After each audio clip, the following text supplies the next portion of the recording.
Percebeu, viu? Eu acho que já estava com recurso, o Meet, de... Agora voltou a gravar de novo, de começar automaticamente quando eu entrava. Eu coloquei, sem querer, eu coloquei essa função. Mas essa primeira gravação eu vou descartar, viu, gente? Não se aveste. Começou para valer agora. Então, boa noite a todas e todos. Meu nome é Samir, trabalho na Secretaria Municipal de Educação, coordenando um projeto literário que existe há 19 anos na nossa rede, que é a Academia Estudantil de Letras, AEL. Estou já 9 anos que eu trabalho na secretaria. Antes fui professor do projeto por alguns anos na minha escola, e o projeto foi criado pela Suelizinha, a querida professora Sueli, que se aposentou faz alguns anos, 3 anos que ela se aposentou, mas que sempre está conosco nas ações. Inclusive ela assiste depois as gravações, que ela tem alguma dificuldade com a tecnologia. Ela fala, Samir, eu nunca consegui entrar ao vivo das aulas, mas como você grava, depois eu assisto, né? Muito bem.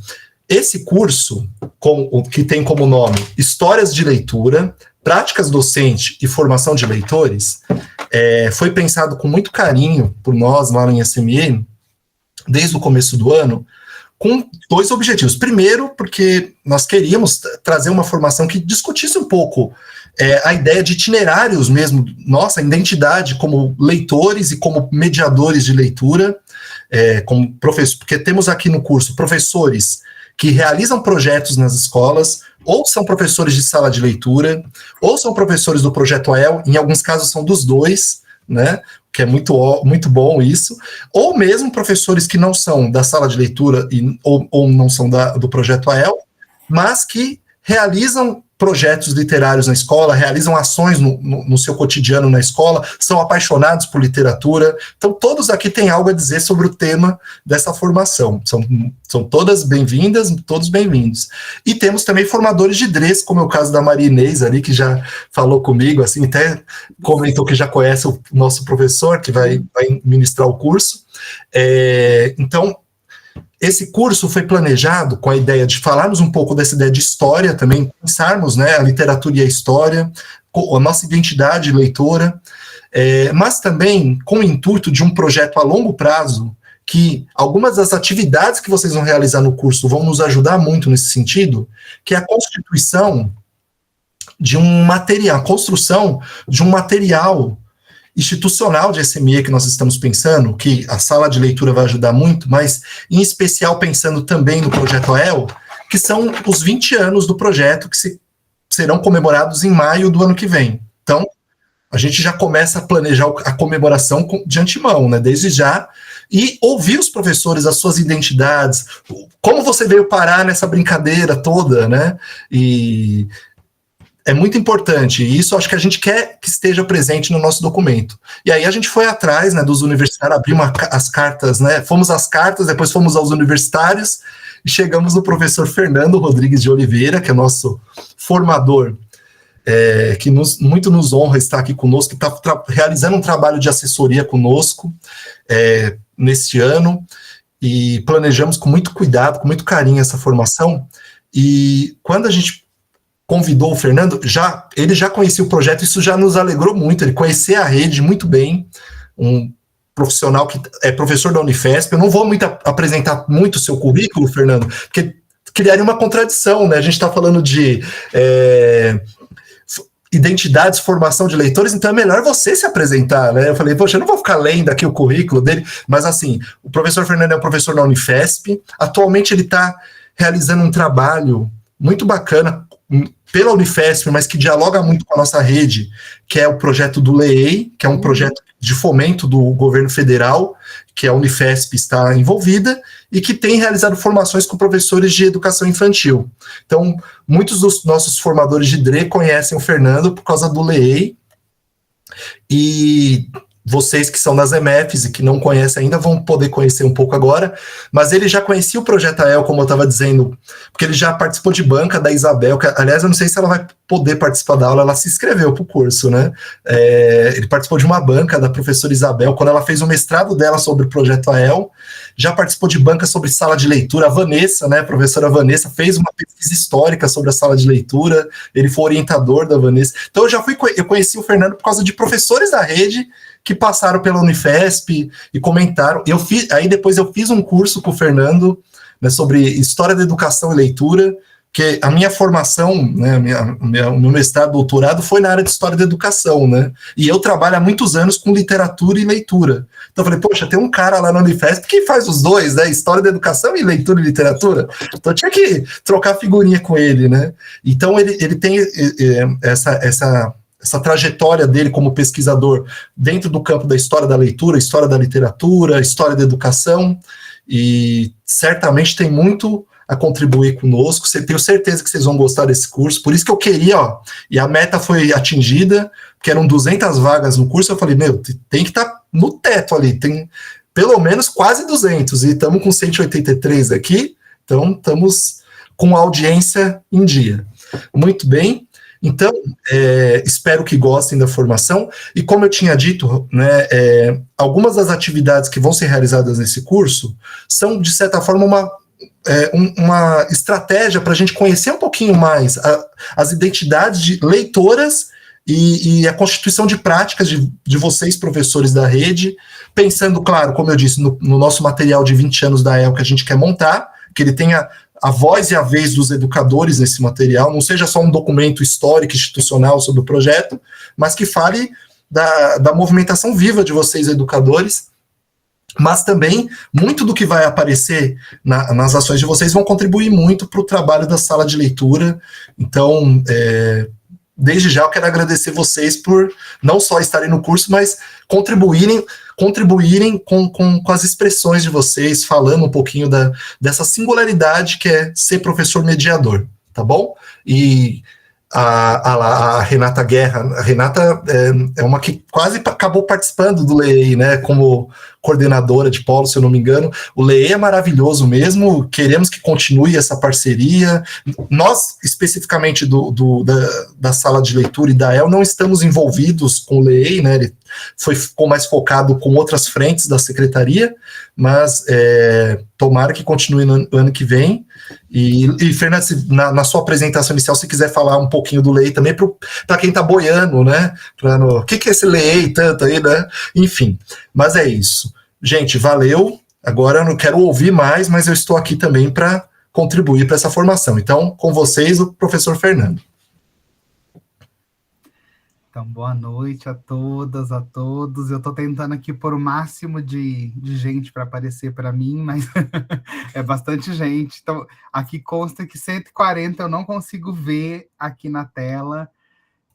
Primeiro, queria agradecer o Samir pelo convite. Eu sempre digo que é um privilégio trabalhar com a Rede Municipal de São Paulo, a Rede Municipal de Ensino de São Paulo. A gente não está falando de qualquer rede por inúmeras razões, né? É a maior rede de ensino da América Latina, um número imenso de profissionais, uma rede altamente engajada, que eu conheço de diferentes formas. Eu não fui professor da rede de São Paulo, até porque eu não sou da cidade de São Paulo, né? Meu sotaque vai me denunciando. Eu sou do interior de São Paulo, e estou aqui em São Paulo há 9 anos, mais ou menos. Desde que eu estou professor da Universidade Federal de São Paulo. E desde que eu cheguei, eu venho trabalhando com a rede de diferentes formas. Acho que o Samir nem sabe, mas eu já fiz trabalho de formação em GEIF, na Escola Bartolomeu Campos Queiroz, enfim, por mais de um ano. Nós tínhamos um grupo de trabalho lá, que envolvia sala de leitura, em que envolvia uma série de coisas, com a Cláudia Vóvio, mas a pandemia foi nos interrompendo em algumas ações, então, por diferentes razões e diferentes situações, eu fui perpassando a rede e conhecendo, enfim, inúmeros profissionais, e conheci o Samir nessa atividade, né? Era um curso de extensão que eu dei durante a pandemia, remoto, que era um pouco para pensar sobre literatura infantil e juvenil do ponto de vista da história. E desde então a gente tem dialogado, conversado, pensado sobre coisas que perpassam nossos interesses e, obviamente, que perpassam tanto os interesses da rede como os interesses da Unifesp. Então, é um prazer estar aqui. Eu vou deixar para fazer uma apresentação que não é nada formal ao longo da minha fala, porque ela é parte daquilo que eu pensei e planejei para hoje. Vocês todo mundo é professora, então vocês vão compreender que entre o planejado e o executado existe um abismo. Então, assim, eu pensei em muitas coisas com muito carinho. Enfim, espero que o executado não seja frustrante para vocês e para mim também, obviamente. Mas fiquem à vontade para interromper, para perguntar, para comentar. A ideia é que a gente estabeleça um diálogo mesmo, uma conversa. E aí eu vi aqui que várias pessoas se manifestaram sobre o LEE, então só vou comentar isso brevemente, e aí começo a minha fala, e vou inverter a ordem hoje, que é um pouco me apresentar de uma outra maneira, para vocês me conhecerem ao final, porque tem a ver um pouco com a lógica do curso, e tem a ver um pouco com a lógica daquilo que eu gostaria de pensar conjuntamente com vocês hoje. Desde o ano passado, embora para a rede, né, para as redes, o LEI seja um programa que se iniciou efetivamente entre abril e maio, o LEI é um programa do Ministério da Educação que se chama Leitura Escrita na Educação Infantil, que não é, já começo dizendo, uma proposta de alfabetização na educação infantil, muito pelo contrário, é pensar a leitura escrita como elementos decisivos da constituição da cultura, das culturas do escrito, na formação e no desenvolvimento da infância. E eu estou coordenando o LEI no polo, a gente chama Polo Unifesp, porque São Paulo é um mundo, São Paulo Estado, tá? São Paulo Estado é um mundo tão grande que São Paulo tem 6 divisões, né, administrativas, digamos assim. Acho que tem alguém que compartilhou a tela do celular. Eu só estou avisando para não correr o risco, né, de projetar algo que depois... Isso acontece. A professora Edneia, se você estiver ouvindo, mas eu acho que eu consigo desativar, vou fuçar aqui. Né, só para preservar, né, enfim, vai que alguém comenta, meu Deus, que aula chata, e todo mundo lê, vai ficar gravado, né? E o LEI é um programa, enfim, em território nacional, exceto um único estado da federação não participa do LEI, e como São Paulo é um estado muito grande, São Paulo está dividido entre 6 universidades que coordenam, né, o programa em algumas regiões, e a Universidade Federal de São Paulo coordena o LEI na região metropolitana e no Vale do Paraíba. O que significa a maior divisão do LEI no país. Parece pouco, né? Assim, a gente fala, nossa, só a região metropolitana e Vale do Paraíba, mas o LEI na Unifesp envolve mais ou menos 8.000 professoras de educação infantil que têm feito essa formação. Então, para quem está no LEI, eu espero que eu não diga coisas, enfim, muito repetidas. Nós somos o que somos, gente. A gente não se reinventa todos os dias, cotidianamente. Eu sempre, quando alguém pede para fazer uma fala, eu falo, olha, eu não tenho nada de novo para dizer. O que eu disse há um mês atrás é a mesma coisa, porque, enfim, é o que a gente estuda, lê, né? Não, as coisas não se alteram assim. Então, espero que não seja repetitivo, tá bem? E fico muito feliz, vi que tem pessoal de Suzano, da própria rede de São Paulo, enfim, que participam do LEI em outros lugares, e fico feliz em saber, embora vocês nem me vejam no LEI, nem me ouçam falar no LEI, né? São as formadoras estaduais que me aguentam, e elas vão e dão uma formação para os formadores municipais, e assim sucessivamente. Eu pensei um pouco, vou fazer uma parte mais burocrática, para a parte chata já acabar, só para dizer, então, que lá no Google Sala de Aula, eu já disponibilizei todo o conteúdo dos 3 primeiros módulos. Eu estou chamando de módulo, na verdade, é aquilo que a gente fará ao longo de uma semana, e estou dizendo ao longo de uma semana, porque, na essência, né, Samir, o curso está dado neste encontro, neste momento. Vocês vão ver que eu fui cauteloso até em dizer assim, textos sugeridos. Por que eu estou dizendo isso? Porque eu sei qual é a dinâmica de todos nós, e, né, a hora que olha lá e fala, meu Deus, 3 textos? Fernando, acho que a gente faz mais nada da vida. Então, é assim, os textos são um material que pode ser lido agora, pode ser lido em outro momento, né? Claro que se ele for lido agora, torna-se mais interessante. Eu não vou fazer os encontros, a ideia das dinâmicas dos nossos encontros não é que eu fique falando sobre esses textos, mas ali está dado, né, um pouco da reflexão síntese do que eu espero que a gente consiga discutir nos encontros. Nós somos um grupo grande, nem sempre será possível que todos falem, né, porque senão a gente precisaria de 4, 5 horas, mas eu gostaria muito de contar com a participação de vocês, que vocês possam participar pelo chat, peçam a palavra, falem, comentem, sintam-se à vontade para discordar. Eu não estou aqui numa posição de quem detém a verdade sobre o que eu estou falando, mas lembrar que a gente discute argumentos, que a gente não discute opinião nem posição pessoal. Porque essa posição pessoal eu falo com os meus colegas e discordo e está tudo bem. Né? Acho que aqui a ideia é a gente discutir argumentos, pensar sobre eles, e ninguém precisa sair daqui convencido nem de que eu estou certo ou de que eu estou errado. Né? A ideia é que a gente pense conjuntamente, que a gente tenha a oportunidade de ouvir outras posições, outras concepções sobre o que a gente vai falar, que é um tema que nos interessa muito, que é leitura, leitores, formação de leitores, a nossa prática como professores, que em alguma medida atuam nesses processos de mediação de leitura.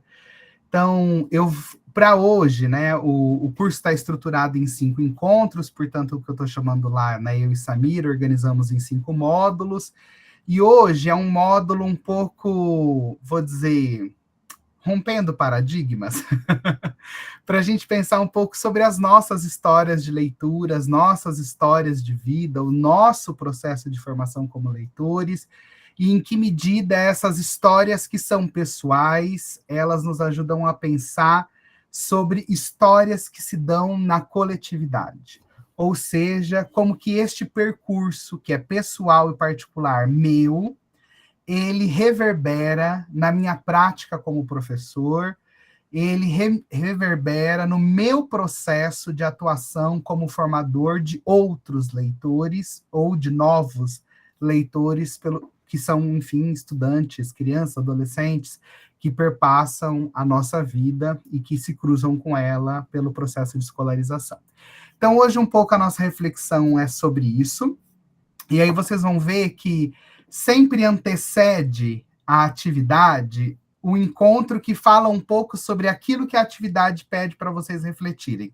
Então, não são muitas atividades, tudo que é atividade a ser entregue já está nas 3 primeiras semanas.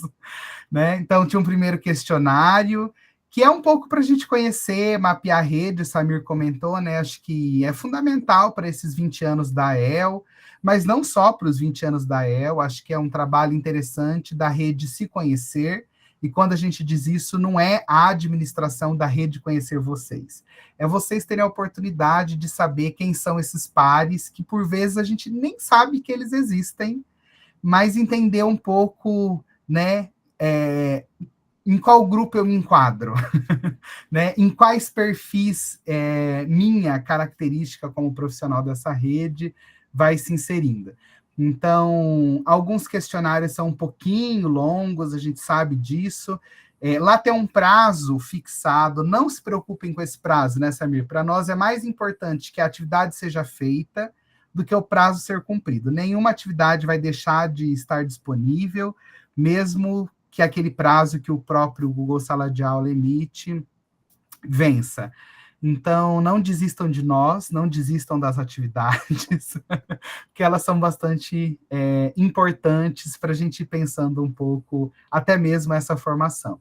E aí vocês vão ver que um pouco do que a gente vai falar hoje vai se reverberar na atividade da semana que vem, então vocês podem depois ir lá, fuçar, navegar, ver o que tem de texto, de sugestões, e eu vou tentar, na medida da fala, ir indicando, comentando sobre outras coisas que, porventura, eu não coloquei lá, e que se vocês acharem que vale a pena, eu coloco depois, né, vou fazendo as atualizações lá, tudo bem?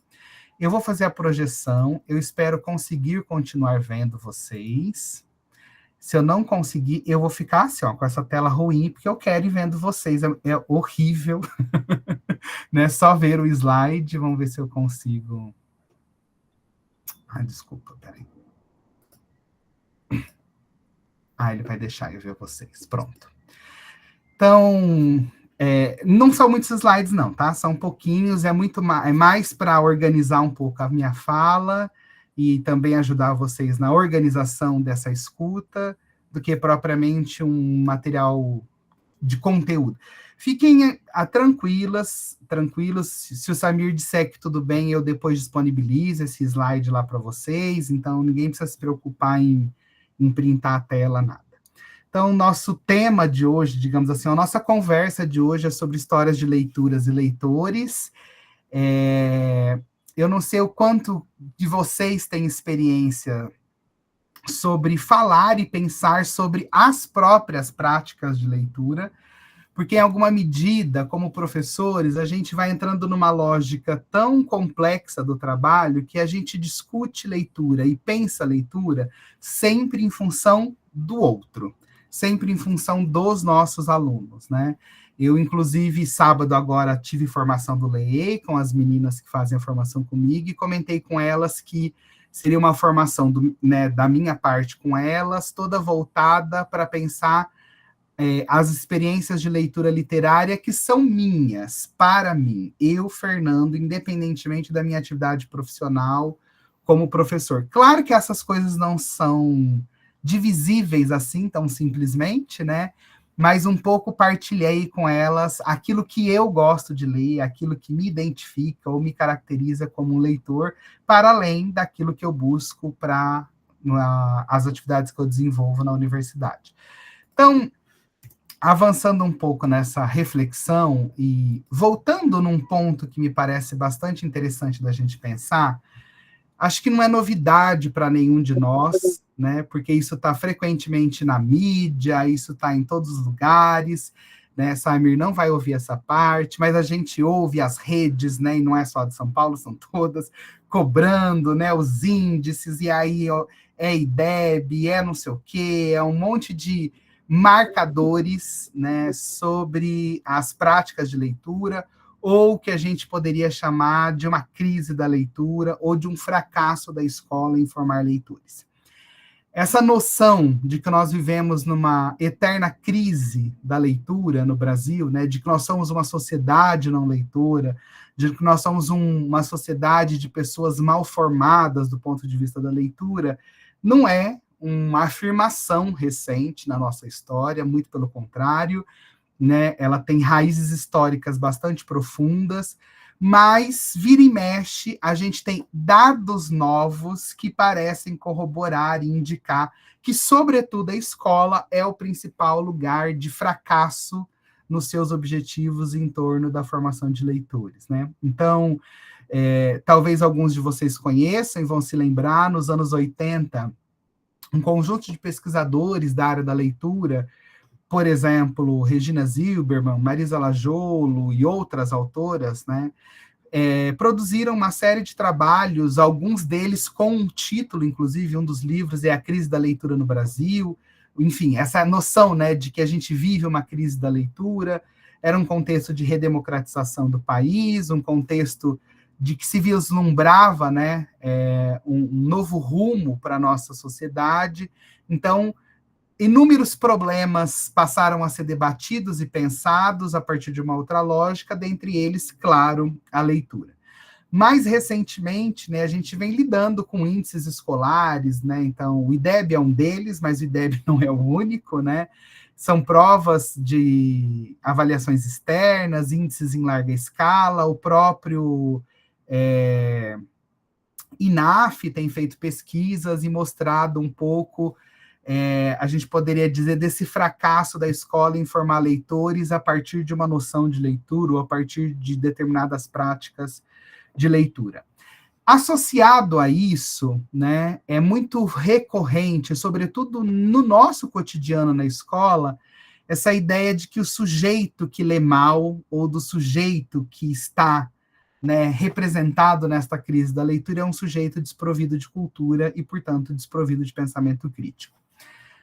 E por que isso ocorre um pouco nesse sentido? A gente vive numa sociedade grafocêntrica, numa sociedade em que não basta ter o domínio sobre a língua na sua forma oral. é preciso ter domínio sobre a forma escrita da língua. E aí eu diria para vocês que a gente sequer percebe o impacto disso no nosso cotidiano. Mas vocês já pararam para pensar que a gente não existe se não tiver um documento escrito que diga que eu exista? A partir do momento que qualquer sujeito nasce em nossa sociedade, ele passa a ser reconhecido como sujeito desta sociedade somente quando se atesta o seu nascimento por um documento escrito, que é uma certidão de nascimento. Isso parece um dado bobo e um dado elementar, mas essa é a marca profunda de uma sociedade que se organiza em torno da modalidade escrita da língua e que está intimamente ligada à leitura. Porque a gente faz, num conceito mais amplo, a leitura de textos orais, mas essa leitura é muito mais como um ato de interpretação do que propriamente de um ato de decifração. Mas quando a gente pensa em leitura na escola, quando a escola é avaliada do ponto de vista dos seus índices de leitura, quando as crianças, os adolescentes são avaliados, quando nós, professores, somos avaliados, nós somos avaliados em relação à nossa competência de leitura do texto escrito. Essa noção de uma crise da leitura sem fim, que parece que se reverbera e parece que ela não...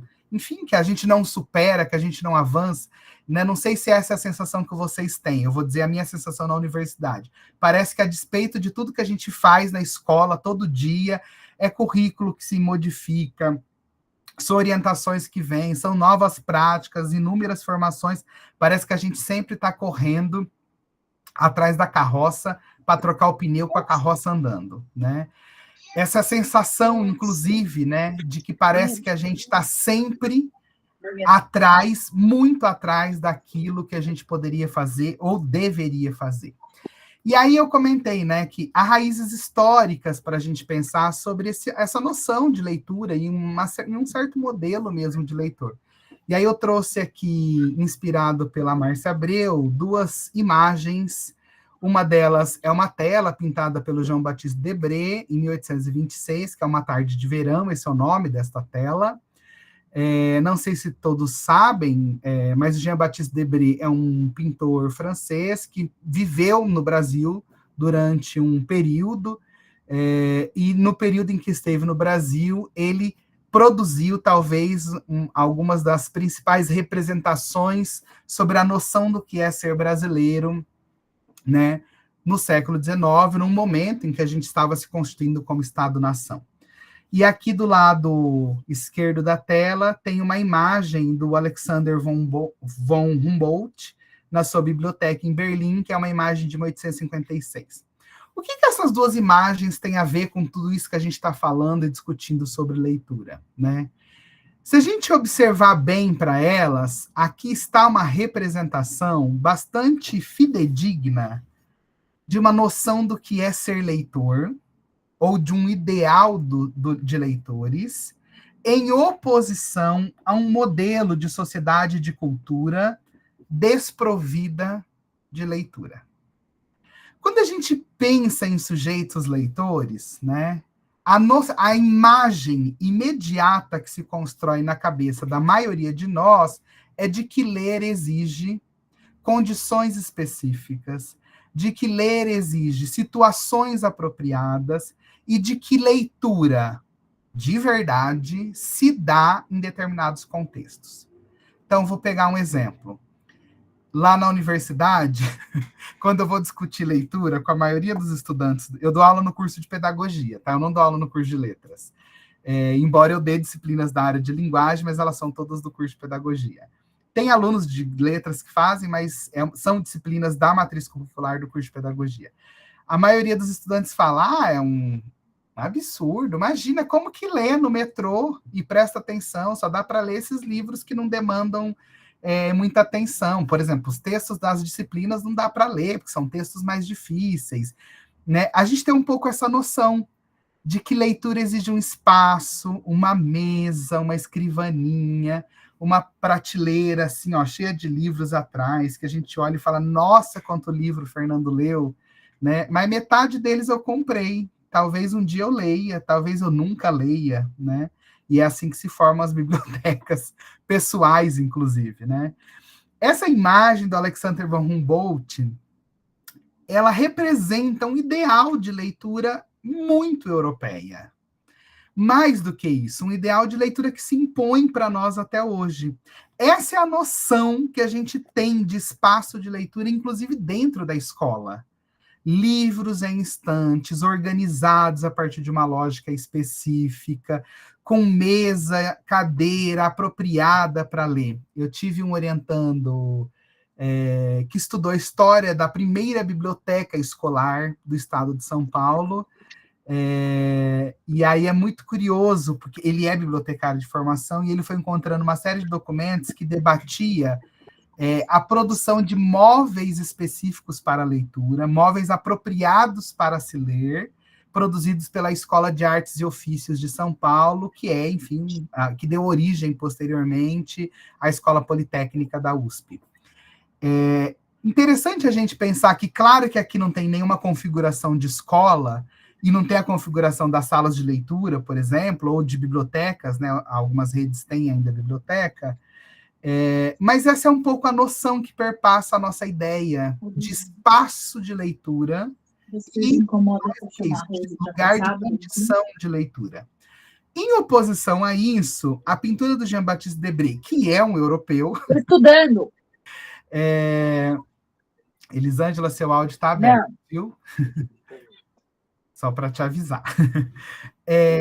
Essa tarde de verão representa, em alguma medida, essa ideia que vai se arraigando na nossa cultura e na nossa formação de que nós somos um povo despreocupado com certos padrões de cultura, que nós somos um povo relaxado em relação ao desenvolvimento de uma cultura erudita, né? Somos um povo...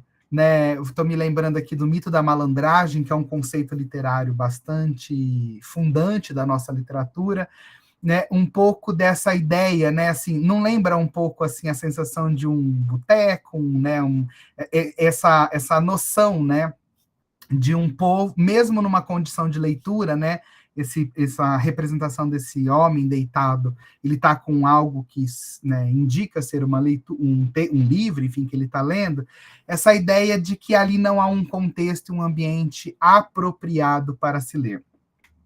Esses modelos de leitura, ou esses modelos, eles carregam estereótipos que marcam a nossa vida sem que a gente saiba. Essa é a força de uma tradição, essa é a força, né, dos mitos que se constroem a partir das figuras de estereótipo. E elas vão se reproduzindo nas nossas práticas pessoais de leitura, elas vão se reproduzindo nas nossas práticas de formação de leitores. Isso não significa, de maneira nenhuma, que a gente não tenha que discutir os desafios e as dificuldades que a gente enfrenta na formação de leitores. Mas é preciso, antes disso, a gente se perguntar sobre outras questões que estão envolvidas, né, nesse mito cultural, nesse mito de uma carência cultural em relação à formação de leitores, né? O primeiro aspecto é que, se a gente ainda patina, se a gente ainda enfrenta dificuldades em relação à formação de leitores a partir de um certo modelo e um certo ideal do que seja ler na nossa sociedade, é preciso pensar que a participação desigual em práticas de leitura e de acesso aos livros tem uma relação imediata e direta com desigualdades sociais. Hoje, do ponto de vista das políticas públicas, né, e a Secretaria de São Paulo, de Educação de São Paulo é exemplar nesse sentido, né, sobretudo por conta dos investimentos que tem em relação aos acervos das salas de leitura e de outros projetos, ainda que o acesso aos livros, eles hoje estão, em certa medida, mais facilitados no âmbito da escola, né? Essa não era uma realidade dos anos 90, por exemplo, início dos anos 2000, isso não significa que a disponibilidade dos livros, ela signifique acesso aos livros. E quando eu digo isso, eu não estou nem entrando num quesito do tipo, o livro existe, mas ninguém permite que se pegue, ninguém permite que se acesse. Não é isso, né?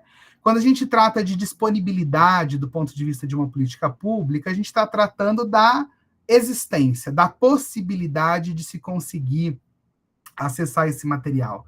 Quando a gente pensa no acesso efetivo do livro, eu estou pensando em condições pedagógicas, práticas e, mais que isso, culturais, de tornar este bem próprio, de tornar este bem cultural como algo que faz parte de mim. E fazer parte de mim não significa que eu precise gostar dele, mas em que medida ele se torna elementar no meu processo de constituição como sujeito, né? No meu processo de formação como um todo, que perpassa as práticas de leitura.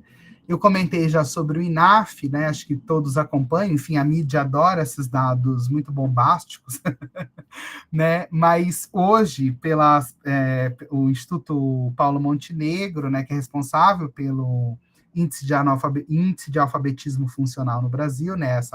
Esse índice que é importante para nós.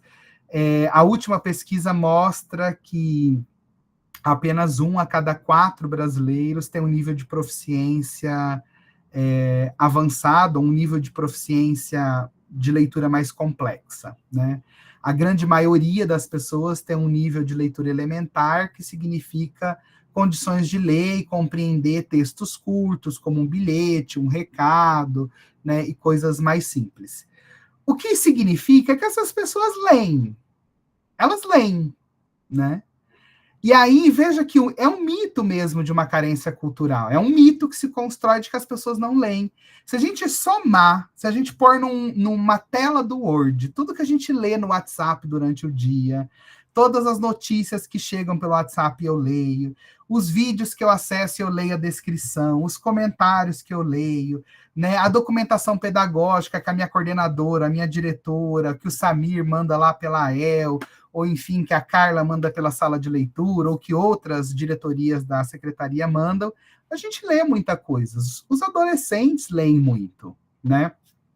Eles conhecem coisas, textos que a gente sequer sabe que existem, né? Eles leem fanfics, eles leem slam, eles leem uma série de outros materiais. Mas a gente continua insistindo que essas pessoas não leem, que essas pessoas têm baixa proficiência, num sentido em que se avalia determinadas formas de ler e determinados tipos de leitura, né? Obviamente, se a gente tem uma carência, né, no que a gente poderia denominar aqui de um tipo de leitura mais formal, é importante que a gente pense sobre ela. Mas é importante também que a gente desconstrua esse mito, né, essa eterna crise da leitura, como se a gente não lesse nada, como se nós fôssemos uma sociedade desprovida de cultura e de capacidade de leitura. E aí é preciso pensar que grande parte dos impactos desta formação em leitura ou dessas questões, elas têm a ver com o fato de que na escola, sobretudo na escola, nós não temos conseguido garantir, e aí quando eu digo nós, isso não é um problema dos professores e das professoras, é um problema conjuntural, mais amplo e mais complexo, possibilidades de formação leitora, né, de maneira adequada, com qualidade e que signifique conquista, aqui cortou, mas tá, né, a conquista do justo direito à leitura como um mecanismo de equidade social, né? As condições para se ler na escola não são as mesmas para todos, a despeito do que a escola faça, né? A despeito daquilo que eu preciso vivenciar, né? Uma criança que precisa se deslocar por 40, 50 minutos para chegar na escola não tem as mesmas condições de leitura de uma criança que se desloca em 2, 5, 7 minutos. Uma criança que sai da escola e precisa cuidar dos irmãos ou precisa ajudar nas tarefas de casa, não tem as mesmas condições de acesso à leitura e as mesmas possibilidades de vivenciar a leitura que uma criança, por exemplo, que não passa por isso.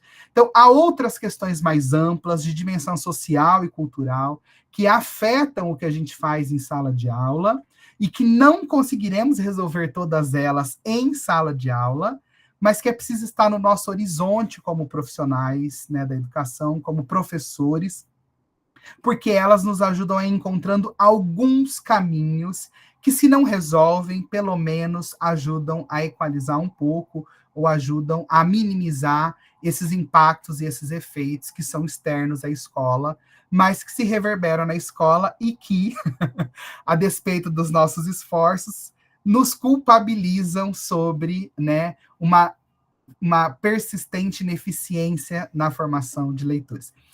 Dito essas questões um pouco mais, vou dizer assim, mais chatinhas, mais teóricas, ou enfim, mais contextuais, eu queria um pouco propor uma reflexão para a gente, que é essa relação entre leitura e escola, né? Acho que todos conhecem a pesquisa Retratos na Leitura no Brasil, que, embora muito criticada por uma parcela do mundo acadêmico, a gente poderia dizer assim, porque ela é uma pesquisa encomendada pelas editoras, e as editoras querem, no fundo, saber que nichos elas podem atingir e como atingir esses nichos de leitores, elas têm nos dado dados muito interessantes para a gente pensar a escola, né? Por exemplo, nas 2 últimas edições, o maior índice de pessoas que se declaram leitoras pelo parâmetro estabelecido pela pesquisa são de jovens em fase de escolarização. Ou seja, esses jovens estão lendo, não necessariamente aquilo que a gente gostaria que eles lessem de um ponto de vista da formação de leitores. A partir dos dados, né, da penúltima edição, que se repetem na última, mas esse texto do João Luiz Secantini é da penúltima edição, ele afirma, né, a reprodução do discurso da crise da leitura permite perceber como talvez ainda haja certo abismo entre o modo como a escola brasileira trata a leitura e a necessidade premente de se atualizar as estratégias de formar leitores. Por que o Secantini diz isso quando ele analisa esses dados? Porque um dos dados que mais nos chama a atenção nessa pesquisa é que os jovens, quando se declaram leitores e vão indicar quem foram as pessoas que mais exerceram influência neles em ler algo, os professores ocupam a 11ª posição. E aí, por que isso é um dado que nos chama a atenção? Porque esses jovens passam a maior parte da sua vida dentro da escola.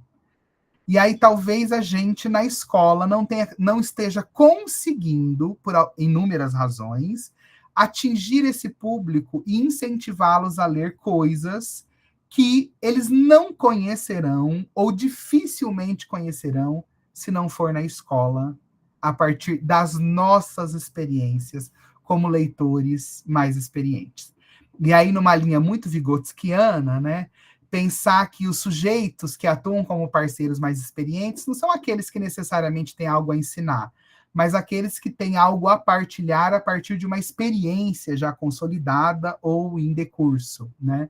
Então, por que esses estudantes, o que esses estudantes estão lendo, por que eles estão lendo, que visão de leitura e leitor a escola vem impondo a eles e impondo sobre nós também, né? Será que a gente ainda está almejando um modelo e um ideal de leitor naquela perspectiva da biblioteca do Humboldt? Ou será que a gente pode pensar que é possível ler, por exemplo, Dostoiévski no metrô? Eu vou falar um trajeto de linha, porque o Samir conhece, que é o trajeto que passa aqui na porta da minha casa, quase ao dele. Né? Então, eu saio ali, ó, da Santa Cruz e vou até Santana. Acho que Samir vai ter um pouco mais, né, Samir, que Santana.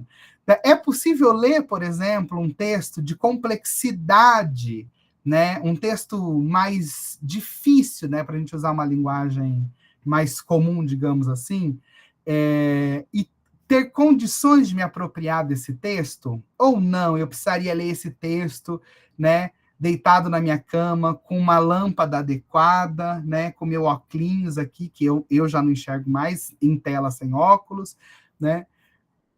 Que modelo é esse de leitura que a gente não percebe e vai reproduzindo na escola e vai, em alguma medida, criando nesses jovens leitores uma sensação de fracasso, né?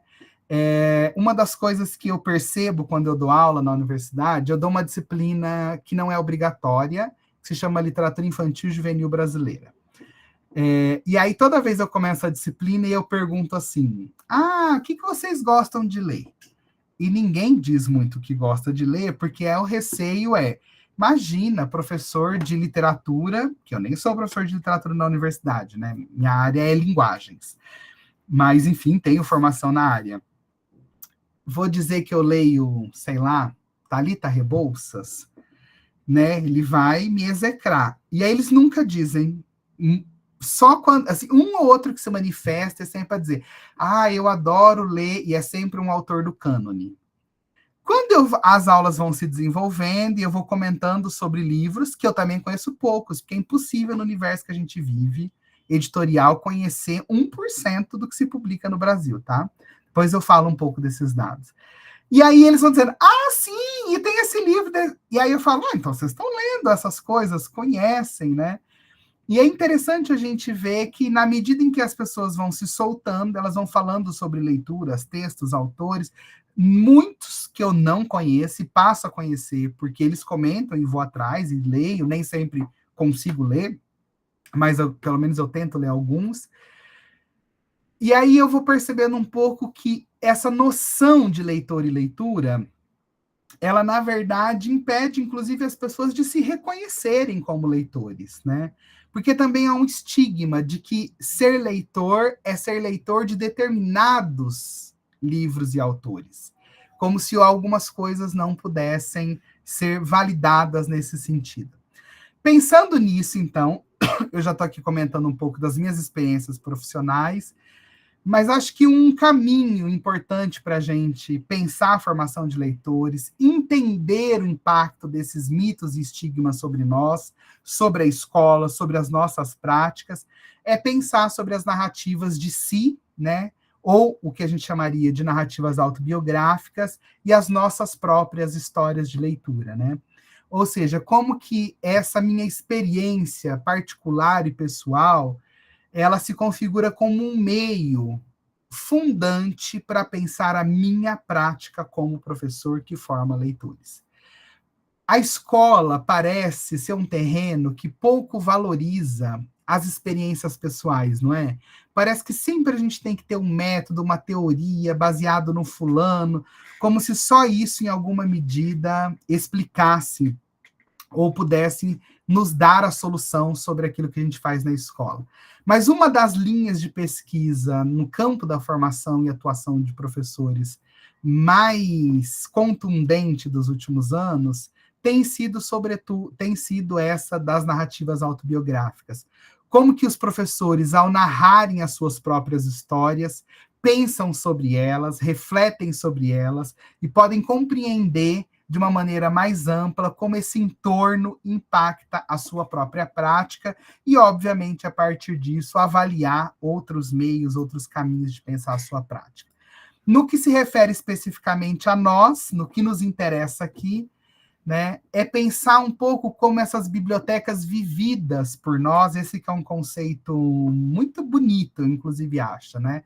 Essa ideia de que as bibliotecas que eu vivencio, ou seja, como a minha biblioteca pessoal de leitura, ela pode ser um caminho para me indicar práticas mais efetivas e interessantes na formação de outros leitores e, em alguma medida, estimular essas bibliotecas vividas, ou que esses estudantes possam construir as suas bibliotecas vividas de um modo particular. Não é ler porque o Fernando disse, ou ler porque o Samir disse, mas é ler, né, para além do que o Fernando e o Samir disseram, num sentido de construir a minha própria experiência de biblioteca vivida. Né, o Starace vai dizer num dos textos dele, cada um de nós pode ser reconhecido nos muitos ou nos poucos, digo eu, objetos que possui, nos quais podem ser rastreados os sedimentos psíquicos da própria história pessoal, moldura íntima da sua existência, representação viva dos processos que atravessou, itinerários possíveis de serem narrados com eficácia e imediatismo, graças aos objetos que os acompanham. Se a gente tem, e todos nós temos, pelo menos um ou muitos objetos que marcam a nossa vida, que marcam a nossa história, que nos identificam, se a gente cavucar um pouquinho mais, a gente descobre leituras, textos, autores que também nos marcam, que nos constituem, e sem que a gente perceba, nos conduz, inclusive, à prática profissional. Antes de falar das minhas bibliotecas vividas, eu queria comentar sobre autores, escritores, sujeitos, enfim, que falaram sobre as suas bibliotecas vividas, né, de diferentes formas. E a literatura tem sido uma porta para essas bibliotecas vividas, né? Eu não vou ler, porque, como tem muita gente do Leei, já devem ter me visto ler. Mas talvez um dos textos mais conhecidos é o Infância, do Graciliano Ramos, né? Aqui, tô pondo para cá, ninguém tá vendo, né? Minha edição é velhinha, essa daqui. Mas o Graciliano Ramos, neste livro, eu vou dizer autobiográfico, embora o próprio Graciliano nunca disse, assim, é minha autobiografia, mas sim, é um texto construído em torno da experiência dele na infância, e que, claro, que a escola é um cenário frequente desta infância, e um cenário muito sofrido, né? Ele apanha na palmatória, enfim, né? Talvez quem já leu vai se recordar do episódio do terteão, que ele acha que o terteão é uma coisa, e na verdade é uma flexão verbal, né? E a dificuldade de compreender, enfim, porque essa língua da escola não tem nada a ver com a língua que eu utilizo no meu cotidiano. E aqui está, talvez, um dos textos que mais marcam a minha trajetória de vida, como, talvez, sabe aquele livro que ocupa um lugar de destaque na minha biblioteca vivida? Aqui está um dos contos, né, desse livro, que é O Menino da Mata e o Seu Cão Piloto, em que o personagem, o protagonista, é impedido simbolicamente de ler um texto, que é O Menino da Mata e o Seu Cão Piloto, porque a prima fala que aquilo é obra do diabo, porque é um texto escrito por protestante, então não é um texto de Deus, enfim, ele não deveria ler. E ele, premido por essa ideia simbólica do quão pecaminoso seria ler esse texto, ele não lê. E o Graciliano encerra o conto com uma das reflexões que eu acho das mais singelas e mais bonitas, que é: ai de mim e ai das crianças abandonadas na escuridão. Quis muito, mas não me atrevi a ler O Menino da Mata e Seu Cão Piloto. Quantos de nós fomos abandonados na escuridão? Quantos por nós passaram e, sem que a gente percebesse, foram deixados na escuridão, porque não foram apresentados à possibilidade de ler textos que pudessem transformar as suas vidas. A escola não é um lugar de salvação num sentido messiânico, mas a escola é evidentemente um lugar de privilégio para se trabalhar e dar acesso a bens culturais que, pela desigualdade de distribuição dos bens, muitos não acessarão se não for pela escola. Muitos dos nossos estudantes não conhecerão a maior parte dos livros que as escolas dispõem se eles não os conhecerem pela escola, né? Quando Graciliano propõe essa reflexão sobre as crianças abandonadas na escuridão, né? Ai de mim e ai das crianças abandonadas na escuridão, ele está refletindo, sobretudo, sobre esses processos formativos que, sem que a gente perceba, cerceiam, limitam, impedem e, por isso, afetam sobremaneira processos formativos. Muitos de nós fomos abandonados na escuridão. E talvez pensar sobre essas bibliotecas vividas, cada um de vocês, assim como eu também tenho feito esse exercício, tem me ajudado a compreender que outras práticas eu posso ter como professor de literatura, professor de língua e literatura, para que eu, pelo menos, minimize, né, a minha ação de não deixar ninguém abandonado na escuridão. Mas queria falar de um outro autor que também vai por esse caminho e que faz um outro movimento, que é o André Neves, neste livro, Obrigado. Eu imagino que seja um livro que a rede já tenha recebido. Se não recebeu, Samir, fica aqui ó, a minha sugestão, pressão, indicação, para que esteja no próximo acervo, né, recebido.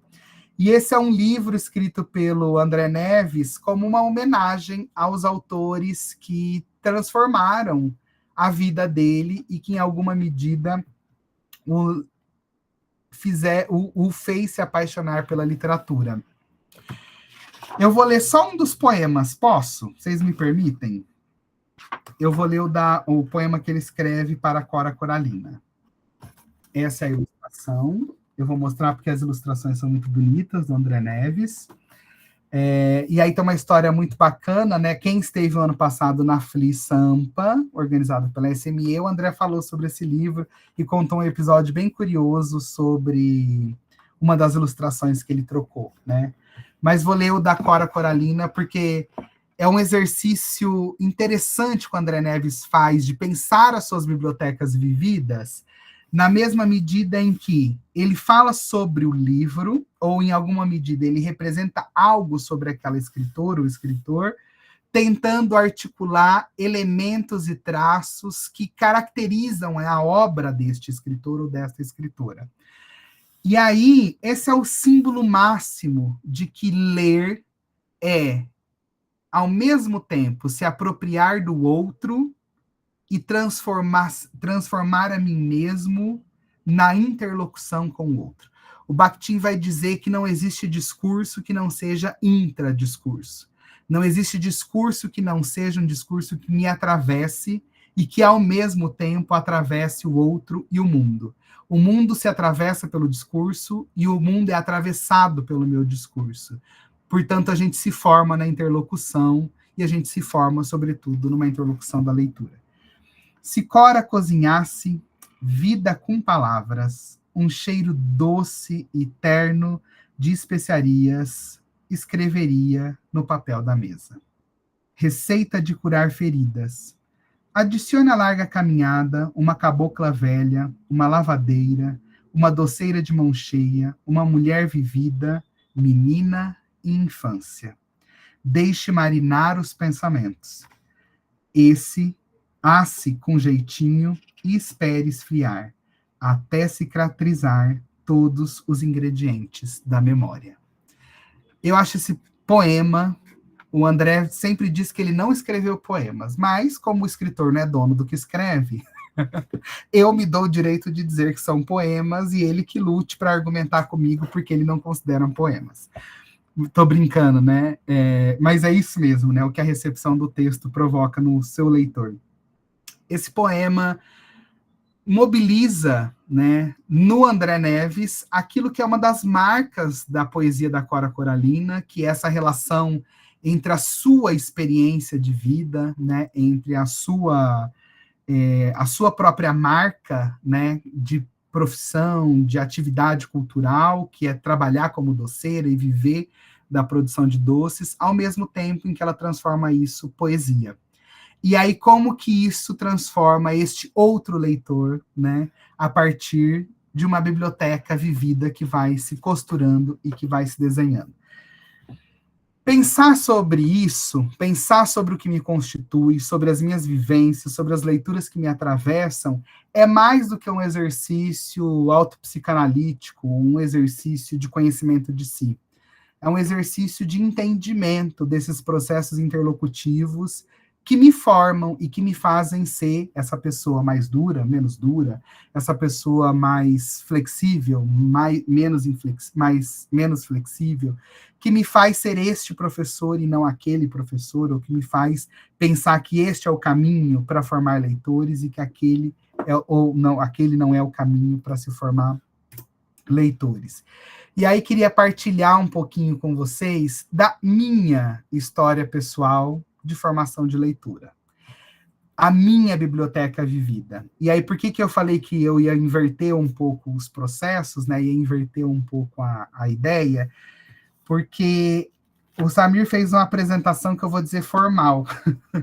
É aquela apresentação, não é crítica não, viu, Samir? Muito pelo contrário. É aquela apresentação que qualquer pessoa que for me chamar para falar vai olhar no meu Lattes e vai olhar. Nossa, quanta coisa ele fez da vida. Meu Deus, essa pessoa. E aí, para corroborar com isso, eu apareço numa sala que parece...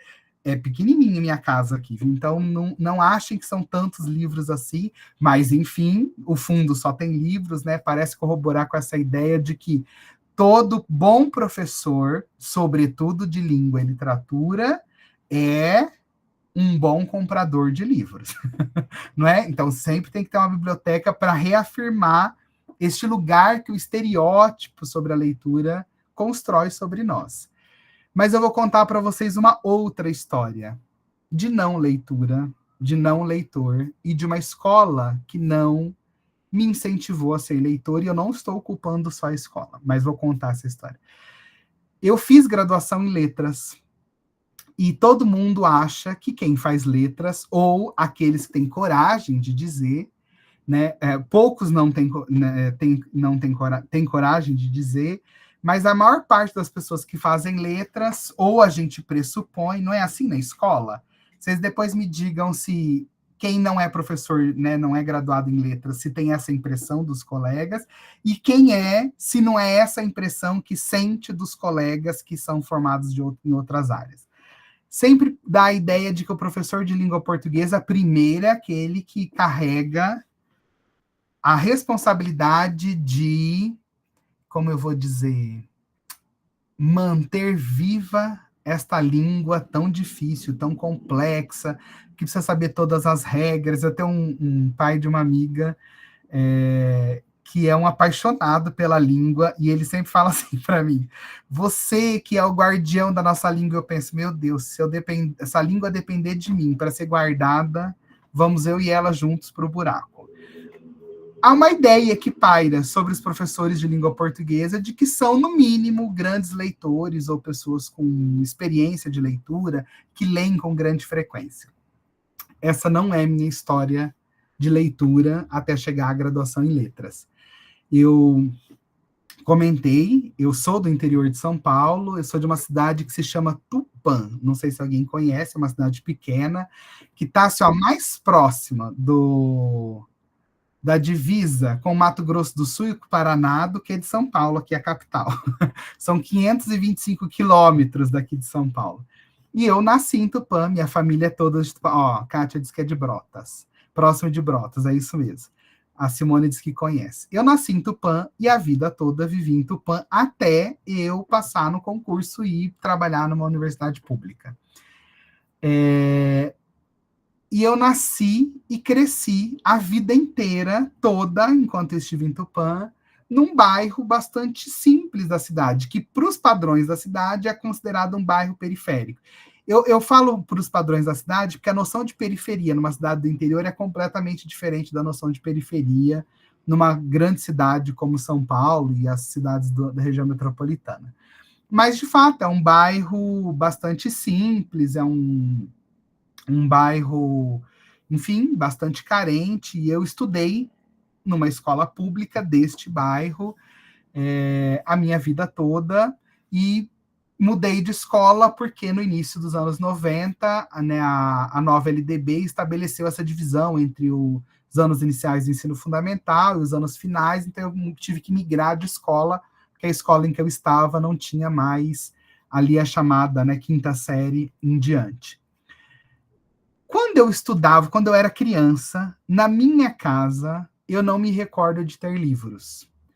Meu pai não terminou a escolarização. Meu pai estudou só até o que hoje seria o 8º ano, né, a 7ª série. E minha mãe chegou a concluir a educação básica integral, né, o que corresponderia hoje ao ensino médio. Ela começou a fazer faculdade, mas por inúmeras razões ela desistiu, ela abandonou e nunca terminou esse curso de nível superior. E meu pai nunca terminou a escolarização. Meu pai é funcionário público, até hoje, inclusive. Né? De um momento, quem é um pouco mais antigo vai se lembrar, de um momento em que não existia... Vocês sabem que concurso público é da Constituição de 88, né? A regulamentação dos concursos públicos. Então, meu pai é funcionário desde sempre da Prefeitura de São Paulo, e ele, na Constituição de 88, passou a ser servidor estável, né? É uma nomenclatura jurídica lá. Então, em casa nunca foi um espaço de livros, né? A mãe do meu pai também não estudou, a mãe da minha mãe também não estudou, e assim por diante. E eu não me recordo de livros na minha casa, mas me recordo de ter tido uma professora, quando eu fazia a 3ª série, que toda semana ela fazia nós irmos na biblioteca da escola, pegar um livro para preencher uma ficha de leitura. A primeira semana que ela fez isso, eu peguei o livro Passou-se uma semana e eu sequer lembrei que eu tinha um livro dentro da minha mochila. E aí, no dia de entregar a ficha de leitura, o que eu fiz? Preenchi com o que eu achei que dava para preencher sem ter lido o livro. E eu descobri rapidamente que, assim como eu não li o livro, a professora não lia a ficha de leitura. Por que eu estou comentando sobre isso? Porque isso se arrastou por um ano inteiro. Então, eu toda semana pegava o livro e, claro, eu aprendi uma coisa fundamental. Eu aprendi que eu tinha que pegar livro que tinha sinopse na capa. Tipo, esse eu não pegaria jamais na biblioteca. Porque não tinha nada para eu copiar dali para preencher a minha ficha de leitura. Então, eu fui criando estratégias de não leitura. E passei o ano letivo. Eu lembro com muito carinho dessa professora. Não estou culpando ela, não, tá? Mas vou contar um pouco essa história, que vocês vão entender, inclusive, porque essas duas imagens aqui. Essa professora, no ano seguinte, ela foi minha professora novamente. E ela, naquele ano, a escola, eu estudei em escola pública estadual. As escolas municipais ainda não tinham, né, a força que tem hoje, enfim, o processo de municipalização é muito posterior. Essa professora, naquele momento, o Estado estava implantando uma tentativa de, nos anos iniciais do ensino fundamental, os professores serem por área de conhecimento. Então, ela passou a ser minha professora só de língua portuguesa, uma outra professora só de matemática e uma outra coitada que dava aula de história, geografia e artes. E ciências, ou seja, ela tinha que ser boa em tudo, né? Porque ela dava um monte de coisa. Ela criou um cantinho de leitura na sala, essa mesma professora da biblioteca. Ela criou uma outra estratégia que era mais efetiva. Naquela época, começou a ficar famoso no Brasil os Kinder Ovo. Lembram do Kinder Ovo? Lembram, né? Existe até hoje. E aí ela juntava, sabe o negocinho, o ovinho de plástico que vinha o brinquedo? E aí ela colocava ali dentro frases de poema ou pequenos poemas, enfim. E aí, uma vez por semana, alguém ia lá, abria, era como se fosse um pote assim, de vidro, pegava lá um ovinho daquele e lia um poema, mas era uma prática mais espontânea do que propriamente uma atividade frequente.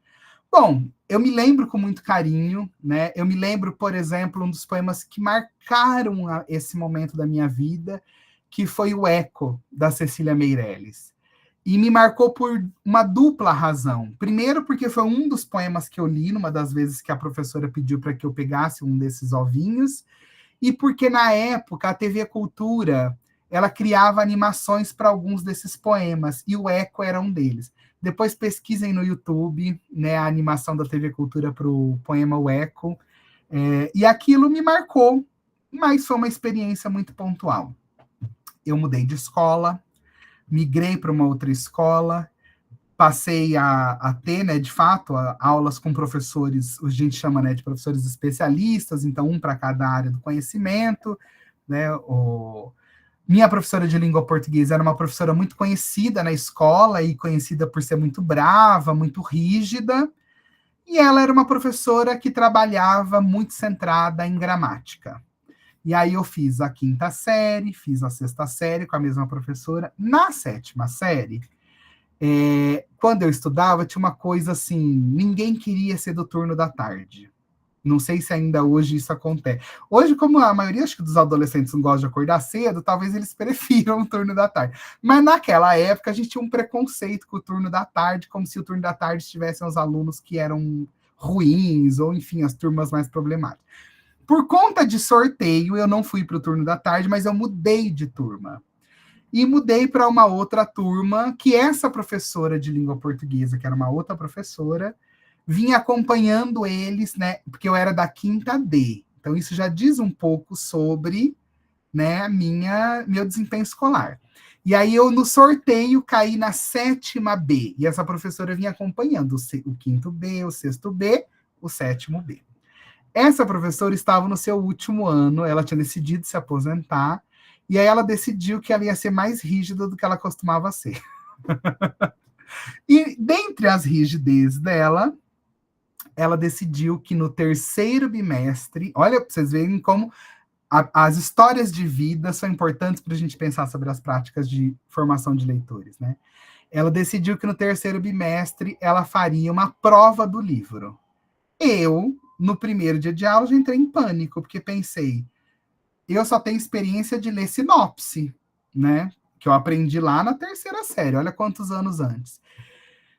Mas ok, me impus esse desafio de ler um livro. E, na verdade, a ideia da professora era muito bacana. Ela achava importante que a gente lesse um livro na íntegra. Então, a prova para ela era uma forma de nos incentivar e não fugir da leitura de um livro.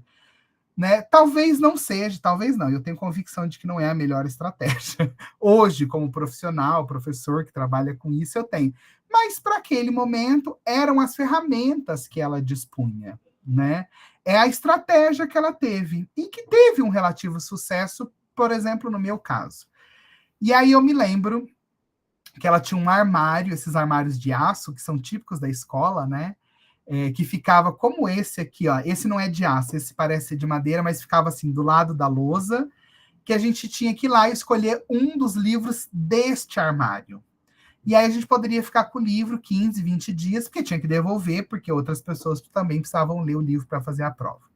E eu tentei ler, o primeiro livro que eu escolhi foi A Fantástica Fábrica de Chocolate. E aí eu cheguei na página 40 e nunca mais consegui passar da página 40. Até hoje eu nunca li A Fantástica Fábrica de Chocolate na íntegra. Né? Eu trabalho com esse tipo de literatura, enfim, conheço o livro, a história, mas o livro em si foi tão traumático para mim que eu nunca mais quis voltar para lê-lo na íntegra. E aí eu desisti, não consegui, passou todos os prazos, eu tive que devolver o livro. Eu comecei a ler Garra de Campeão, que é um livro da série Vagalume. Até hoje eu tenho pavor desse livro, eu acho ele chatíssimo, porque, de novo, eu não consegui passar da página 30. E eu fui entrando em desespero, porque eu, a despeito, né, de ser da quinta D, eu sempre fui um aluno muito caxias. E eu comecei a ficar preocupado, assim, olha, eu acho que eu vou ter problemas e corro o risco de reprovar, porque essa nota, a nota do bimestre todo era só essa prova do livro. E a professora, de novo, talvez pensando numa estratégia de me incentivar a ler, e ela foi entendendo que eu tinha dificuldade, ela me colocou para ser dupla, para sentar, com a aluna mais caxias da sala, que lia um livro por semana. Então, não bastasse o meu desespero pessoal de que não conseguia terminar de ler, o meu desespero era quintuplicado, porque minha colega, enquanto eu lia 5 páginas, ela lia um livro inteiro durante a semana. Bom, e aí, eis que um dia eu olhei para a capa deste livro, O Menino do Dedo Verde, que é do Maurice Duron, que é um escritor francês, e falei, vou tentar ler esse livro. E aí, né, esse é o livro. Eu tenho ele até hoje. Tenho ele até hoje, não, eu tenho ele, comprei já depois, adulto, enfim. E a primeira coisa que eu fiz foi abrir a última página. Falei, meu Deus, 148 páginas, eu não vou ler nunca, não vou terminar nunca. Né? Mas pensei, para quem não conhece o livro, ele tem poucas, mas algumas páginas com ilustração. Pensei, na ponta do lápis tem menos página que A Fantástica Fábrica de Chocolate e que o Garra de Campeão. E comecei a ler O Menino do Dedo Verde, do Maurice Duron. Foi muito difícil no início, mas eu fui me interessando pela história. Eu não sei se vocês conhecem essa história, mas muito em síntese, o menino do dedo verde é um menino que tudo que ele colocava o dedo nascia uma flor, uma planta, enfim, uma vegetação. E o livro tem uma relação com o contexto de guerra, né? E o menino, em alguma medida, ele cerceia uma guerra porque ele vai fazendo nascer flores nas armas, enfim, nas coisas. Eu fui me interessando por esse livro, e fui lendo com muita dificuldade, porque, de fato, não havia nenhuma estratégia específica da professora. A estratégia dela era criar uma ameaça à prova. Mas a ameaça funcionou, porque, olha lá, eu estava tentando, né? Já estava na terceira tentativa de ler um livro. E aí eu consegui ler O Menino do Dedo Verde. Talvez a minha sensação de prazer tenha sido muito mais de conseguir concluir uma leitura e entender que eu era capaz de ler um livro do que propriamente uma paixão pela história em si. Empolgado por isso, eu resolvi que eu ia ler um segundo livro, que é o Enquanto Houver Vida Viverei, do Júlio Emílio Brás. Não sei se conhecem esse livro. Ele é um livro, do ponto de vista da quantidade de páginas, muito mais curtinho do que O Menino do Dedo Verde. E esse livro me impactou muito, porque o Enquanto Houver Vida Viverei é a história de um personagem com HIV, né? Que desenvolve a AIDS em função do HIV. E aí esse livro me impactou e fiz a prova, não reprovei de ano, e aquele ciclo se encerrou. No ano seguinte, eu passei a ter aula com outra professora, aquela professora de fato se aposentou, e assim eu segui durante todo o meu percurso de formação na escola. E aí vocês poderiam me perguntar, e onde está o seu desejo de ser professor de língua portuguesa? Por que razão você foi fazer graduação em letras com um percurso escolar de total, praticamente, ausência de leitura, né? Eu fui fazer letras porque eu achava tão difícil ser professor de português que eu pensava, eu quero ser professor de uma coisa difícil. E aí eu tinha duas alternativas, eu escolhi duas coisas, professor de física ou de literatura, de língua, de gramática, na verdade. Mas física não tinha lá em Tupã, né? Não tinha nenhuma faculdade nem perto de Tupã que tinha um curso de graduação de licenciatura em física. Mas letras tinha, e aí eu falei, bom, olha para vocês verem o meu raciocínio. Entre ser professor de gramática e de física, a dificuldade vai ser a mesma. Então, eu vou fazer graduação em letras. E fui fazer a graduação em letras. Com o sonho mesmo de ser professor de gramática. Quando eu cheguei na graduação em letras, na primeira semana de aula, eu tinha literatura brasileira 1, literatura portuguesa 1, teoria literária, teoria da narrativa, que são as disciplinas mais do campo literário, né? Eu nem tinha linguística ainda. Acho que a disciplina mais fora do eixo literário era latim e outras disciplinas da área mais pedagógica. Eu quase surtei. Porque os professores falavam de livros e demandavam que a gente lesse os livros para as aulas, como se a gente fosse capaz, como se todos nós fôssemos capazes de ler um livro em 5, 6 dias. E eu pensei, meu Deus, eu demorei 3 bimestres para conseguir ler um livro inteiro. Na 7ª série, não vou obter sucesso nesse curso de graduação. Mas eu tive uma professora de teoria literária, inclusive. Olha que curioso, né? Quem faz letras normalmente não tem experiências muito positivas com professores de teoria literária, que eles são a gente brinca que eles são a área dura dos estudos literários, né? Eu tive uma professora que, mais do que ser encantada pela literatura, ela, de fato, foi desenvolvendo um trabalho que me encantou pela literatura. O modo como ela falava dos textos e nos questionava, né, e eu nunca conseguia terminar de ler o livro para a aula, né, porque eu não conseguia, era muito livro para pouco tempo, para minha dinâmica de leitura, né, para minha experiência de leitura, mas aquilo me encantava de uma maneira que eu não desistia de ler o livro mesmo tendo assistido a aula. Eu tentava ler o livro e ia encavalando um livro no outro. Bom, eu vou voltar um pouco nessa história, mas o que eu fui entendendo neste processo formativo, né, a partir de múltiplas situações que eu fui vivenciando, que a condição de não leitor na qual eu me encontrava quando eu iniciei o curso de graduação em letras, ela não era uma condição pessoal,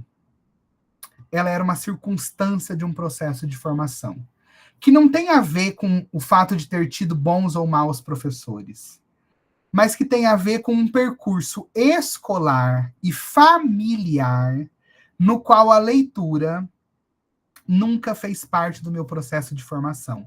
Mais do que isso, um processo de formação em que ler, sobretudo literatura, era algo para se fazer como ócio, como um momento de deleite, como um momento de prazer pessoal, como um momento de descanso. Eu fui entendendo, ao longo do processo da minha formação como professor, que aquilo que para mim parecia algo óbvio, que era, alguns nasceram para ser professor de física, outros nasceram para ser professores de gramática, e eu não nasci para ser professor de literatura porque eu não gosto de ler, né? Eu não nasci com a predisposição de gostar de ler literatura. Eu fui descobrindo que o gosto, como uma faculdade mental, não é algo que se tem, é algo que se desenvolve. E que se desenvolve, demanda processo de aprendizagem. Isso me fez, ao longo da graduação em letras, escolher não só trabalhar com literatura, mas mais do que isso, pensar a formação de leitores do texto literário. De uma experiência de não leitura e de uma experiência escolar e familiar de não leitura literária, eu fui me reconhecendo na graduação em letras como alguém que poderia, não é fazer a diferença nem salvar o mundo, não tem até hoje essa pretensão, mas de que eu poderia, talvez, atuar de uma forma a não repetir histórias que, embora pareçam pessoais, elas representam um cenário do cotidiano da escola e que não é um problema do professor X ou do professor Y, mas que tem a ver com uma noção do que seja ler na nossa sociedade, que tem a ver com uma noção de praticidade de leitura e de utilidade do que se lê, e que, por isso, é preferível saber gramática do que despertar o desejo de ler um texto literário. Essas reflexões foram surgindo ao longo do meu processo de formação, razão pela qual eu fui fazer uma segunda graduação, essa em pedagogia, porque eu achava que me faltava na graduação em letras outros subsídios para pensar esse lugar da atuação como professor, e optei por fazer, então, mestrado e doutorado sobre história do ensino de literatura. E aí, por isso, essa minha interface que o Samir comentou lá no começo, entre história e leitura, literatura, e práticas cotidianas em sala de aula. Eu não leciono disciplinas de história, na área da história, no curso de pedagogia na Unifesp. Eu trabalho com disciplinas de fundamentos e metodologias de ensino. Mas pensar a história é algo que me faz entender que não é que a gente é vítima de um processo, mas é como que se reproduzem, né, determinadas tradições escolares e que afetam o nosso cotidiano sem que a gente perceba. Essa história que é muito particular, essa história que é muito privada, essa história de formação de um não leitor, que é muito minha, ela é minha num certo sentido, no sentido da narrativa de si, de uma narrativa autobiográfica. Mas ela representa, ela, na verdade, repete a história de centenas, milhares, talvez de milhões de adolescentes que passam pela escola e que, se não forem afetados pelas práticas docentes, no sentido de descobrir o gosto pela leitura do texto literário, nunca o conhecerão. O que eu fui descobrindo ao longo do meu processo de formação como professor e da minha atuação como professor, e é isso que hoje ainda me motiva e me faz pesquisar sobre o assunto, é que como eu posso despertar no outro o desejo sobre aquilo que ele sequer sabe que existe? Como eu posso fazer com que o outro entenda que, a despeito da sociedade dizer que ler literatura é algo supérfluo, desnecessário e que se faz quando se tem tempo, na verdade, é a leitura do texto literário que pode me transformar e me levar a pensar sobre coisas e sobre situações de maneiras não melhores nem piores, mas que envolvam outras complexidades, outros modos de ler a vida, de ler o outro, de ler a mim mesmo.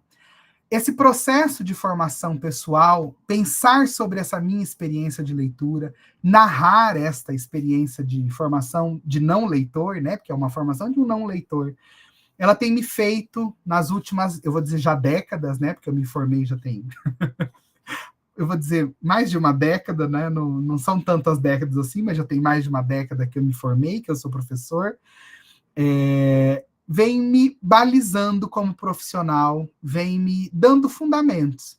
E em nenhum momento eu penso sobre, poxa, olha, se essa professora tivesse feito isso, se a professora tivesse feito aquilo, né? Se a escola tivesse sido assim. Essa é uma história que não tem volta, né? Num sentido de que o passado não se altera, mas o passado não é inerte, o passado não é estagnado. O passado, como diz um filósofo do tempo, que é o Reinhard Koselleck, vai dizer que o passado é a experiência vivida, e ele é a fonte do horizonte de expectativas. Portanto, essa experiência vivida me faz projetar um horizonte de expectativas sobre mim e sobre o outro, na medida em que eu atuo como professor de língua e literatura. Nesse sentido, pensar sobre a minha experiência, né, e aqui poderia parecer motivo de vergonha, né? Poxa, como alguém que é professor numa universidade, que trabalha com formação de outros professores, né, pode dizer publicamente que tem uma história de não leitor, né, que tem uma experiência de não leitura, e que precisou chegar na graduação em letras e quase morrer, né? E quantas provas, eu nem falei sobre isso, mas quantas provas eu fiz sem conseguir terminar de ler o livro, né? Quantas vezes eu me senti muito culpado, mas quantas vezes eu falei, ai, não vou conseguir ler, então, né, vou pela força da memória. Vou tentar lembrar o que a professora falou. Fiz muito isso, né? Porque também não é assim que a gente se forma leitor. E aí vocês vão dizer, ah, mas você teve uma experiência de leitura, você gostou de ler aqueles 2 livros, O Menino do Dedo Verde e O Enquanto Houver Vida Viverei. Mas é que um processo de formação do gosto, complexo como é, não se forma com a leitura de 1, 2, 3, 4 livros. Não se forma com uma experiência pontual. Em raríssimos casos e exceções, a gente não desenvolve esta faculdade mental de uma forma tão simplificada, porque ela é complexa. Portanto, formar leitores é um processo que demanda sistematicamente ações em torno da formação desses leitores.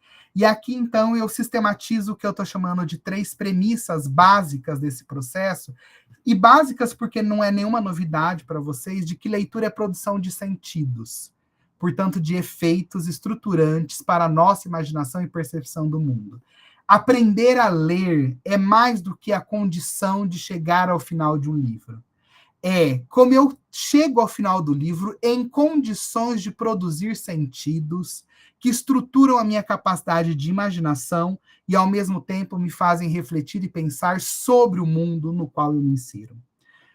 Uma outra premissa é de que o gosto pela leitura pode e deve ser aprendido. Portanto, ele é ensinado.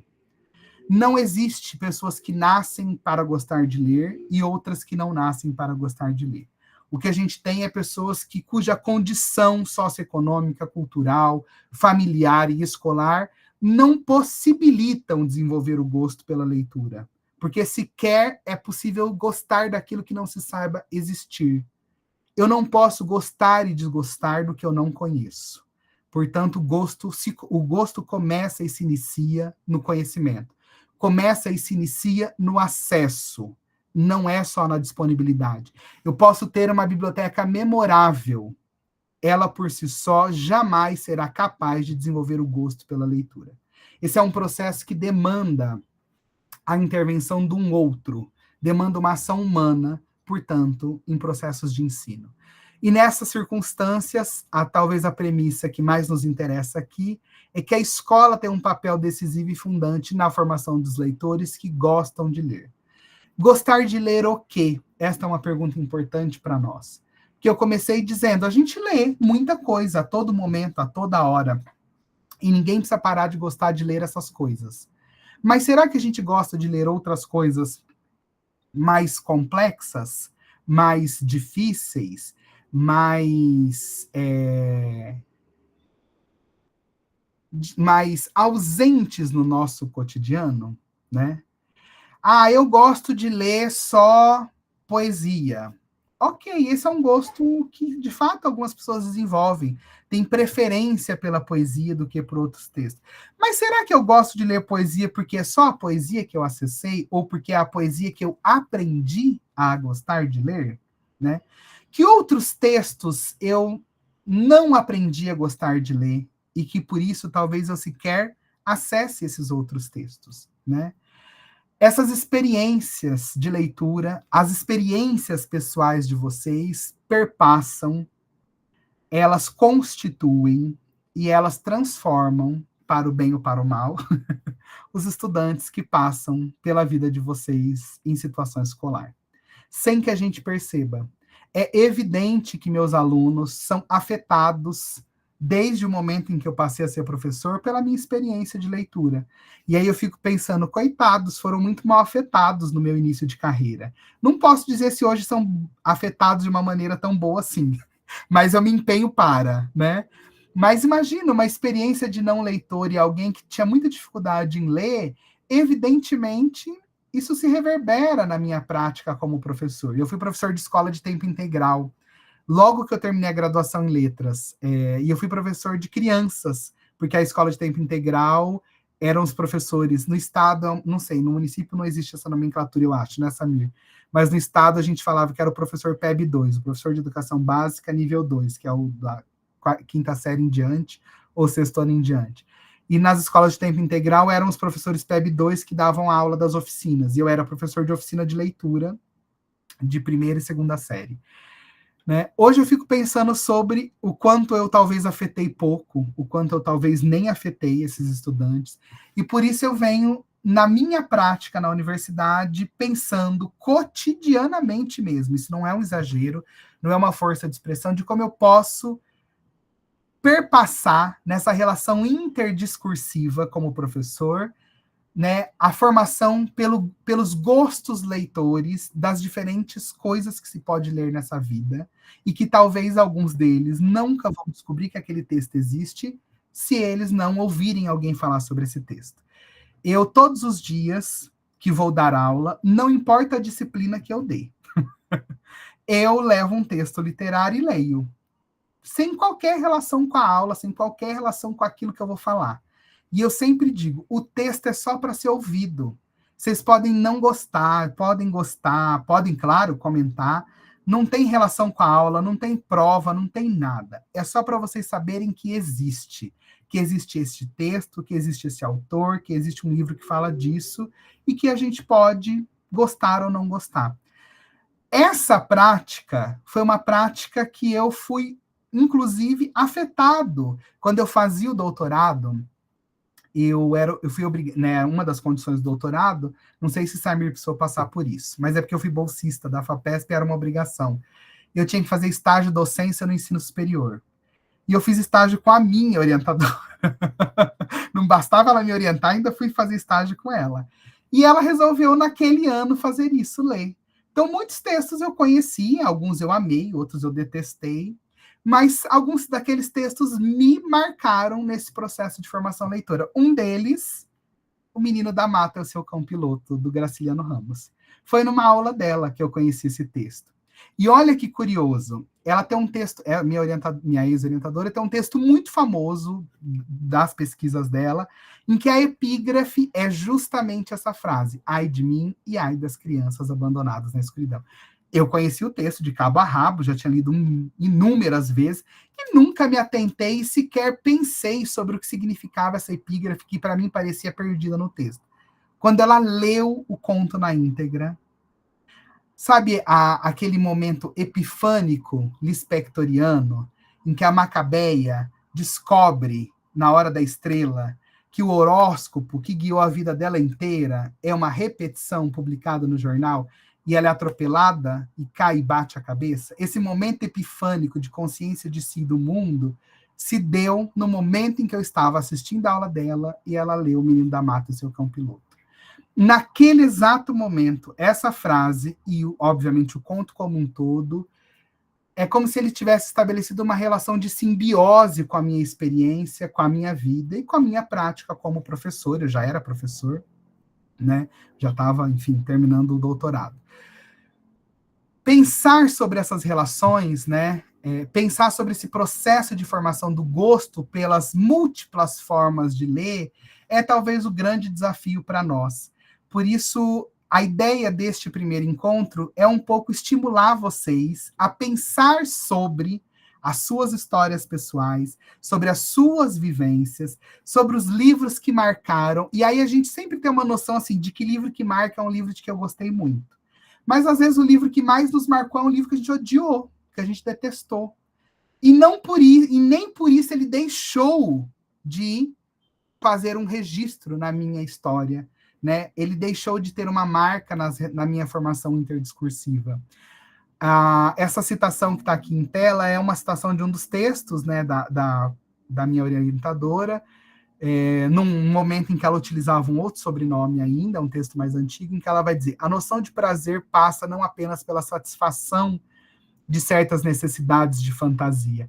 Essa é uma noção de prazer muito superficial, né, de que ler por prazer é só para satisfazer um desejo pessoal ou, enfim, uma fantasia, mas também pela aprendizagem significativa da leitura, ou seja, pela percepção e conhecimento do trabalho particular de linguagem que envolvem as condições de emergência e utilização e recepção, dos textos literários, bem como pela desmistificação do caráter imobilista e ahistórico da noção de gosto.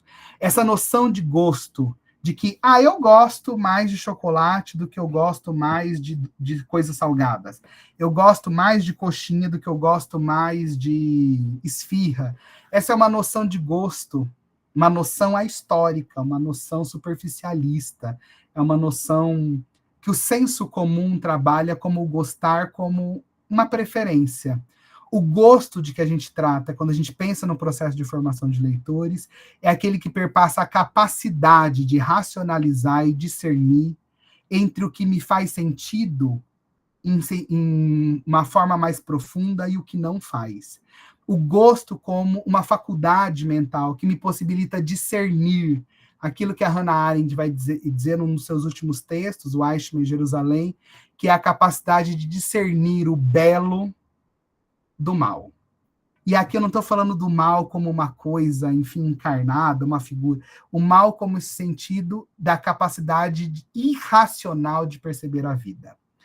A capacidade de perceber a beleza naquilo que se lê é o que caracteriza, o que configura o gosto pela leitura. Portanto, o que a gente vai discutir daqui em diante, né, nos próximos 4 encontros, que leitura é essa e quais leitores são esses que a gente é e que a gente quer, né? De que leitura é essa que a gente fala quando a gente discute crise da leitura? Não é de qualquer leitura. De fato, nós vivemos tempos que persistem em que não conseguimos formar leitores de algumas especificidades de textos. Dentre eles está o literário. Quando se quer cercear uma sociedade do seu principal bem cultural, as artes são o primeiro alvo. E a literatura, no âmbito da cultura escrita, é a primeira a ser retirada da escola. Tanto ela é retirada da escola que as políticas públicas, em um modo geral, os currículos, de um modo geral, quando se diz não há tempo para mais nada, ou está muito inchado de coisa, o que a gente retira? A leitura do texto literário. A gente tem que dar conta de aprendizagens socioemocionais, a gente tem que dar conta de um mundo de coisa. E aí o que fica de fora é a leitura do texto literário. É a capacidade de pensar sobre o texto literário. A Sônia Kramer, num dos textos mais antigos dela, lá, logo que ela terminou o doutorado, ela vai dizer: embora a leitura não seja posse da escola, é papel da escola garantir a democratização da leitura e a produção de texto. Democratização aqui entendida como acesso a essas múltiplas formas de texto, a essas múltiplas experiências de leitura. É muito diferente ler um WhatsApp do que ler um texto literário. São 2 habilidades de leituras fundamentais na nossa sociedade. O que acontece é que parece que a gente precisa mais de uma do que da outra. A leitura não pode ser reduzida a práticas extra ou intraescolares, mas precisa ser encarada como importante no interior de um amplo projeto político-cultural que percebe a urgência de formar professores, leitores e produtores da escrita. Ninguém ensina o que não sabe. Ninguém encanta o outro com aquilo que não encantou a si primeiro. Esse é o pressuposto básico dos processos de atuação profissional no campo da docência, né? Portanto, eu só posso ser um bom professor de literatura, não é se eu for um leitor voraz, não, porque não é quantidade que faz o bom leitor. A Maria do Rosário, naquele texto que estava na situação anterior, na sequência dali, ela vai dizer: é preciso ter um salto qualitativo na formação de leitores, em que a gente saia do quantitativo para o qualitativo. Ao invés de se ler 100 livros, talvez a gente possa ler 3, mas com outra qualidade de leitura, no sentido dessa qualidade como capacidade de racionalizar, de problematizar, de tensionar, de debater e discutir. Bakhtin vai dizer que não existe textos nas entrelinhas. Tudo está dito. Basta ter as chaves corretas para ler o texto, né? Será que nós trouxemos as chaves de leituras desses textos?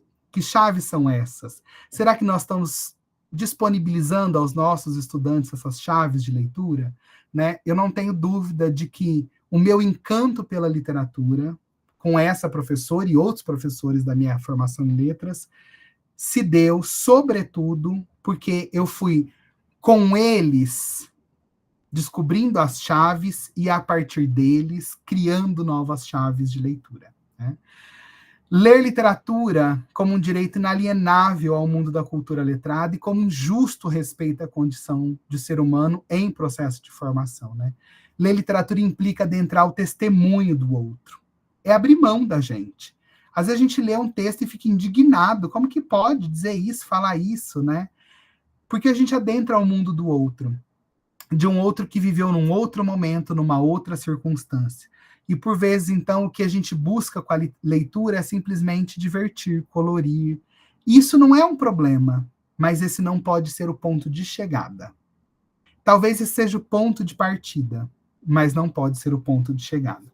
Eu insisto com os meus estudantes lá na graduação em pedagogia, da Unifesp, que ninguém precisa deixar de gostar, por exemplo. Deixa eu pensar um autor que vai ser menos polêmico. Ninguém precisa deixar de gostar do autor do Diário de um Banana. Eu escolhi o mais polêmico, viu? De propósito. Mas eu não posso morrer achando que só existe literatura tal como o Diário de um Banana. Eu gosto, viu, do Diário de um Banana. Não tenho problema nenhum. Mas, evidentemente, há outros textos que me desafiam como leitor. E não é como leitor num sentido de desafio, por mera curiosidade, de, eu vou ler Em Busca do Tempo Perdido, os 7 volumes do Marcel Proust. Não é um desafio no sentido só do dar conta de ler, é o desafio do quanto um texto como aquele, como a Madeleine, do Marcel Proust, vai me transformando como sujeito leitor e me transformando neste processo e nesse percurso formativo. Vou fechar aqui meus slides, porque eu terminei os slides. Nós já estamos quase no horário de encerrar também. Eu não consegui ler nenhum comentário no chat. Eu vou pedir 1000 desculpas. Eu vou tentar ler aqui, não, porque... Eu ia comentar exatamente isso, Fernando. Eu ia comentar que tem um recurso que eu vou salvar todas as mensagens e ótimo, vou te encaminhar. Não, eu tava pensando, porque eu falei, em alguns momentos até vi que você conseguia ler alguma coisa ou outra, mas, por exemplo, agora que falar de Tupã, porque descobri que tem uma caravana de Tupã, que um que estudou lá, o outro que... Tupã vai dominar o mundo. Hoje uma colega que é editora de uma editora super famosa, ela é editora de literatura e trabalha, editora como função editorial, né?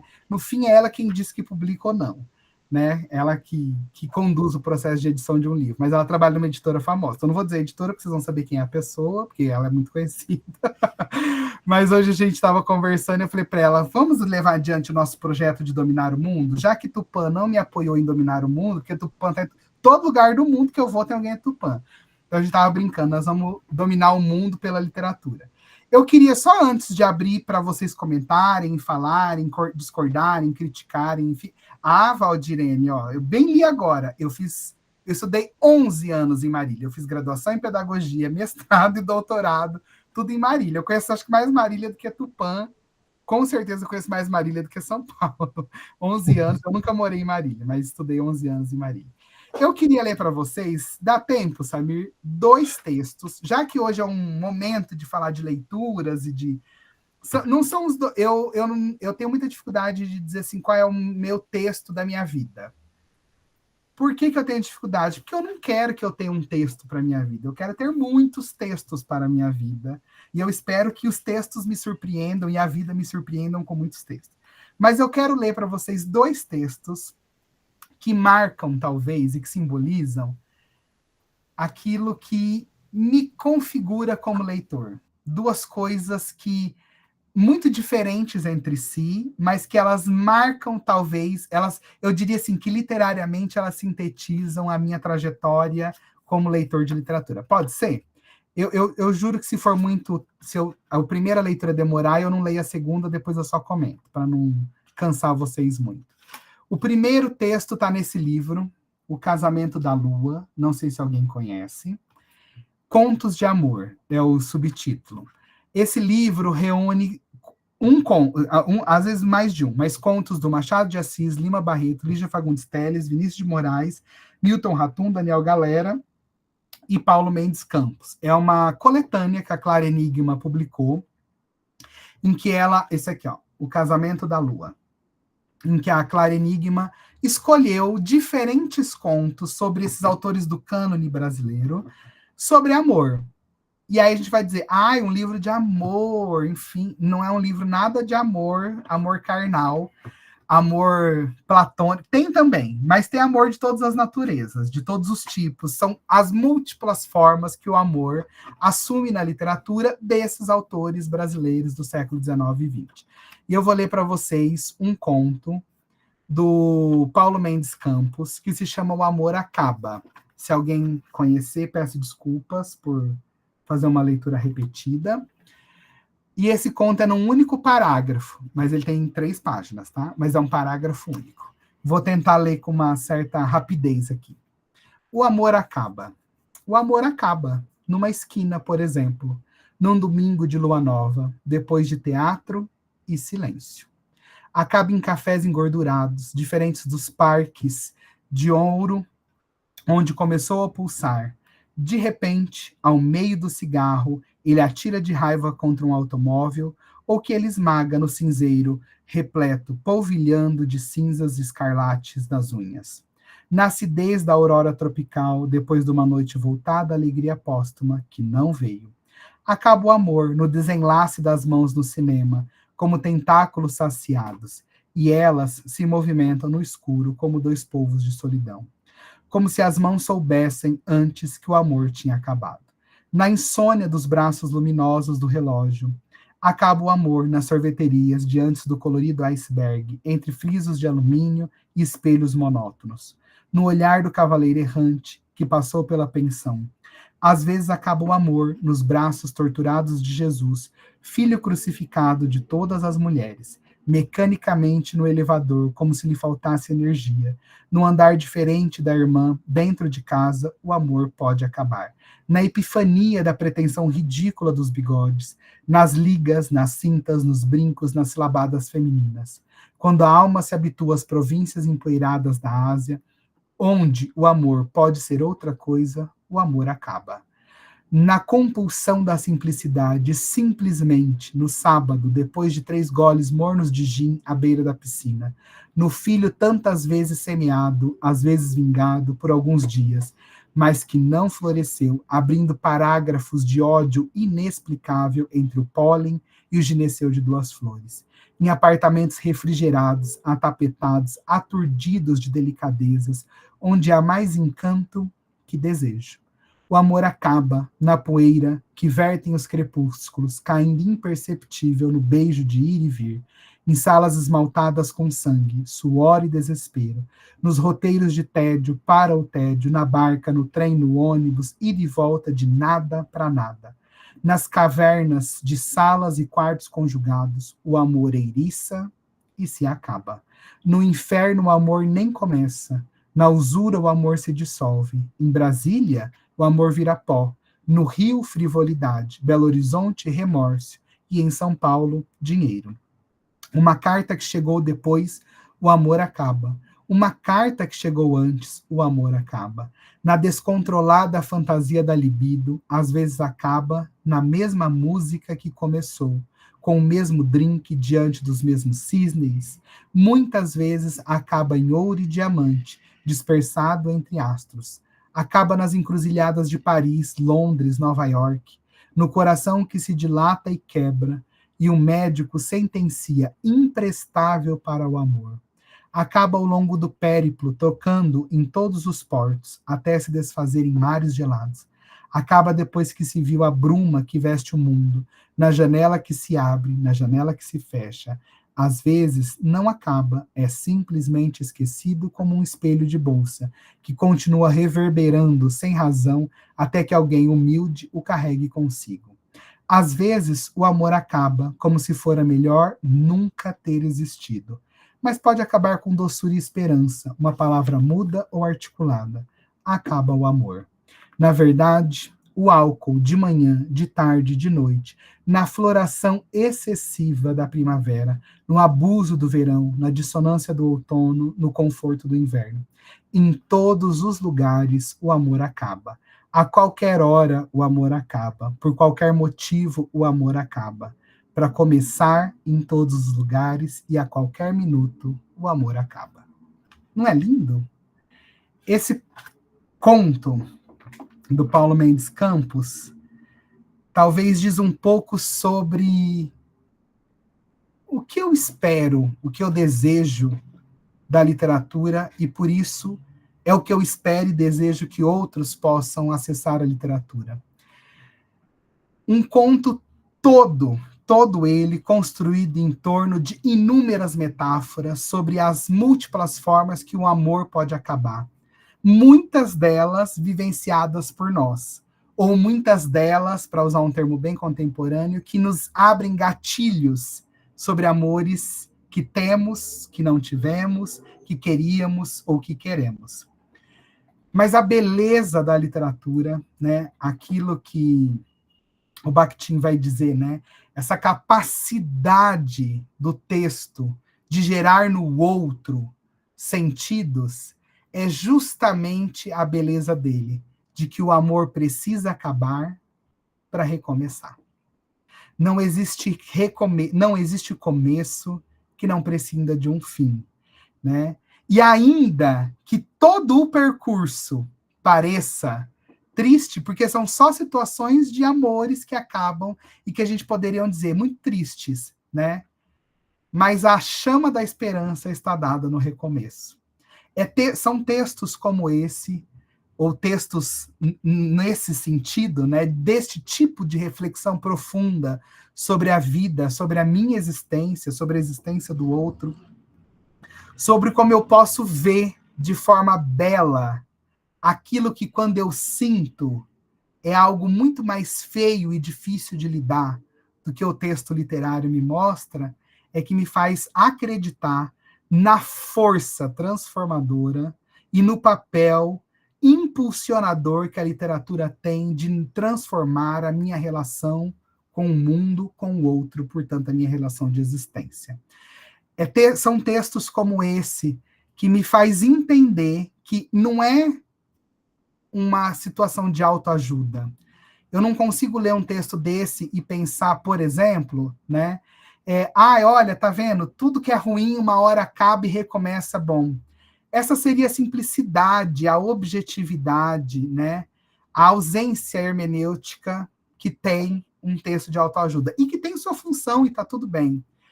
Esse texto não fala que o recomeço vai ser bom, e nem fala que o recomeço vai ser eterno, de um amor eterno. Mas esse texto me faz pensar sobre os ciclos, sobre as fases, e sobre como é possível ver beleza, mesmo quando tudo parece não permitir que a beleza adentre. Né? Essa cena narrada metaforicamente sobre os tentáculos do povo no cinema, ela se constitui na minha cabeça de uma forma tão potente, né, que é imaginar quantos de nós já esteve no cinema acompanhado de alguém que a gente achava que gostava, e vai descobrindo, na medida em que o filme acaba, que com o filme também acabou o amor, o desejo, a vontade de estar junto. Quantas vezes é num copo de Coca-Cola, de gin, de qualquer coisa que seja, morno, choca, num fim de tarde, que a gente descobre que não é mais aquilo que a gente quer para nós. Essas metáforas vão se construindo e se reverberando na minha experiência como leitor e me faz perceber a vida, a minha existência e o outro de outras maneiras. Essa é a potência. Esta é a capacidade que o texto tem. Eu não vou ler o outro conto, porque não vai dar tempo, mas depois eu comento e indico a leitura. Está nesse livro, Salada Russa, que é um livro de contos russos, e era um conto do Anton Tolstói. Esse tipo de literatura me faz pensar, por exemplo, que mesmo as pessoas se apaixonando por aquele livro, lembram-se, né, num dado momento, esqueci o nome agora da influencer digital, mas quando ela falou sobre a parte que falta e como esse livro mexeu com ela, e que bacana, né? Ela explicitar uma experiência de leitura sobre esse livro, a parte que falta. Mas quando eu leio aquele livro, por exemplo, eu sempre penso, o livro narra um pouco essa saga de a Jojo, isso mesmo, Cláudia, essa saga de um personagem que está tentando buscar uma parte que falta para completá-lo. Quando eu leio um livro como aquele, considerando as experiências de leituras que eu já tive de outros livros, o que me fica como pergunta é: por que razão eu preciso encontrar a parte que me falta? Talvez é justamente a inacababilidade, essa palavra não existe, essa situação de ser inacabado é o que me faz poder ser o que sou, né? É esta condição que me caracteriza, me diferencia, me distingue dos outros e não me faz nem melhor nem pior.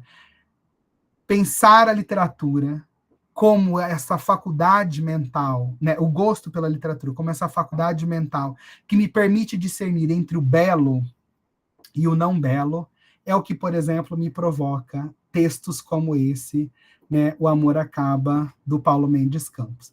Queria pedir desculpas, eu passei já do horário, falei demasiadamente, fico à disposição, Rafael, acho que Edneia tinha isso. Eu ia comentar exatamente isso, Fernanda, que alguns professores tinham levantado a mão. Eu vou até propor, a não ser que seja uma questão muito pontual, porque como esse encontro foi um pouco atípico, eu tomei uns 10 minutinhos, 15 minutos do encontro para os informes, né? Reitero que não tem lista de presença, porque eu vi alguns professores perguntando, né? Mas talvez a gente até como a gente já passou um pouquinho do horário, talvez a questão que algum professor possa colocar pode ser de outro, e alguns já vão ter que sair, já teve uns até que já falaram que sai, e a gente entende até porque muitos amanhã cedinho já estão no batente de novo, né? Tudo bem se a gente começar o encontro, foi a Edneia, o Rafael e a Lúcia tinham levantado a mão, a gente começar semana que vem já, gente, parece que está longe, mas está pertinho, né? E aí eu só fazer um comentário, né? A não ser que seja uma questão pontual e algum de vocês queira colocar agora, mas é só reforçar como foi bacana a participação de vocês durante a fala do Fernando. Pena que ele não conseguiu ver, porque ele estava projetando os slides, né? E muito do que a nossa proposta das atividades do curso, mas em especial a atividade 1, que é falar um pouquinho da trajetória de vocês, já foi acontecendo aqui no encontro, e o quanto a gente reuniu pessoas incríveis, né? Professores de sala de leitura da EL, ou professores que atuam na educação infantil, tem alguns casos, né? Que é um público seleto mesmo, e por isso que está tendo eu estou sentindo, né, essa magia muito especial nesse encontro. Então, Fernando, quer fazer só um desfecho? Eu coloquei, Samir, o meu e-mail, tá. Rafael Edneia, para não perder, porque eu sei que às vezes, né, fala, poxa, semana que vem já perdi o fluxo do raciocínio.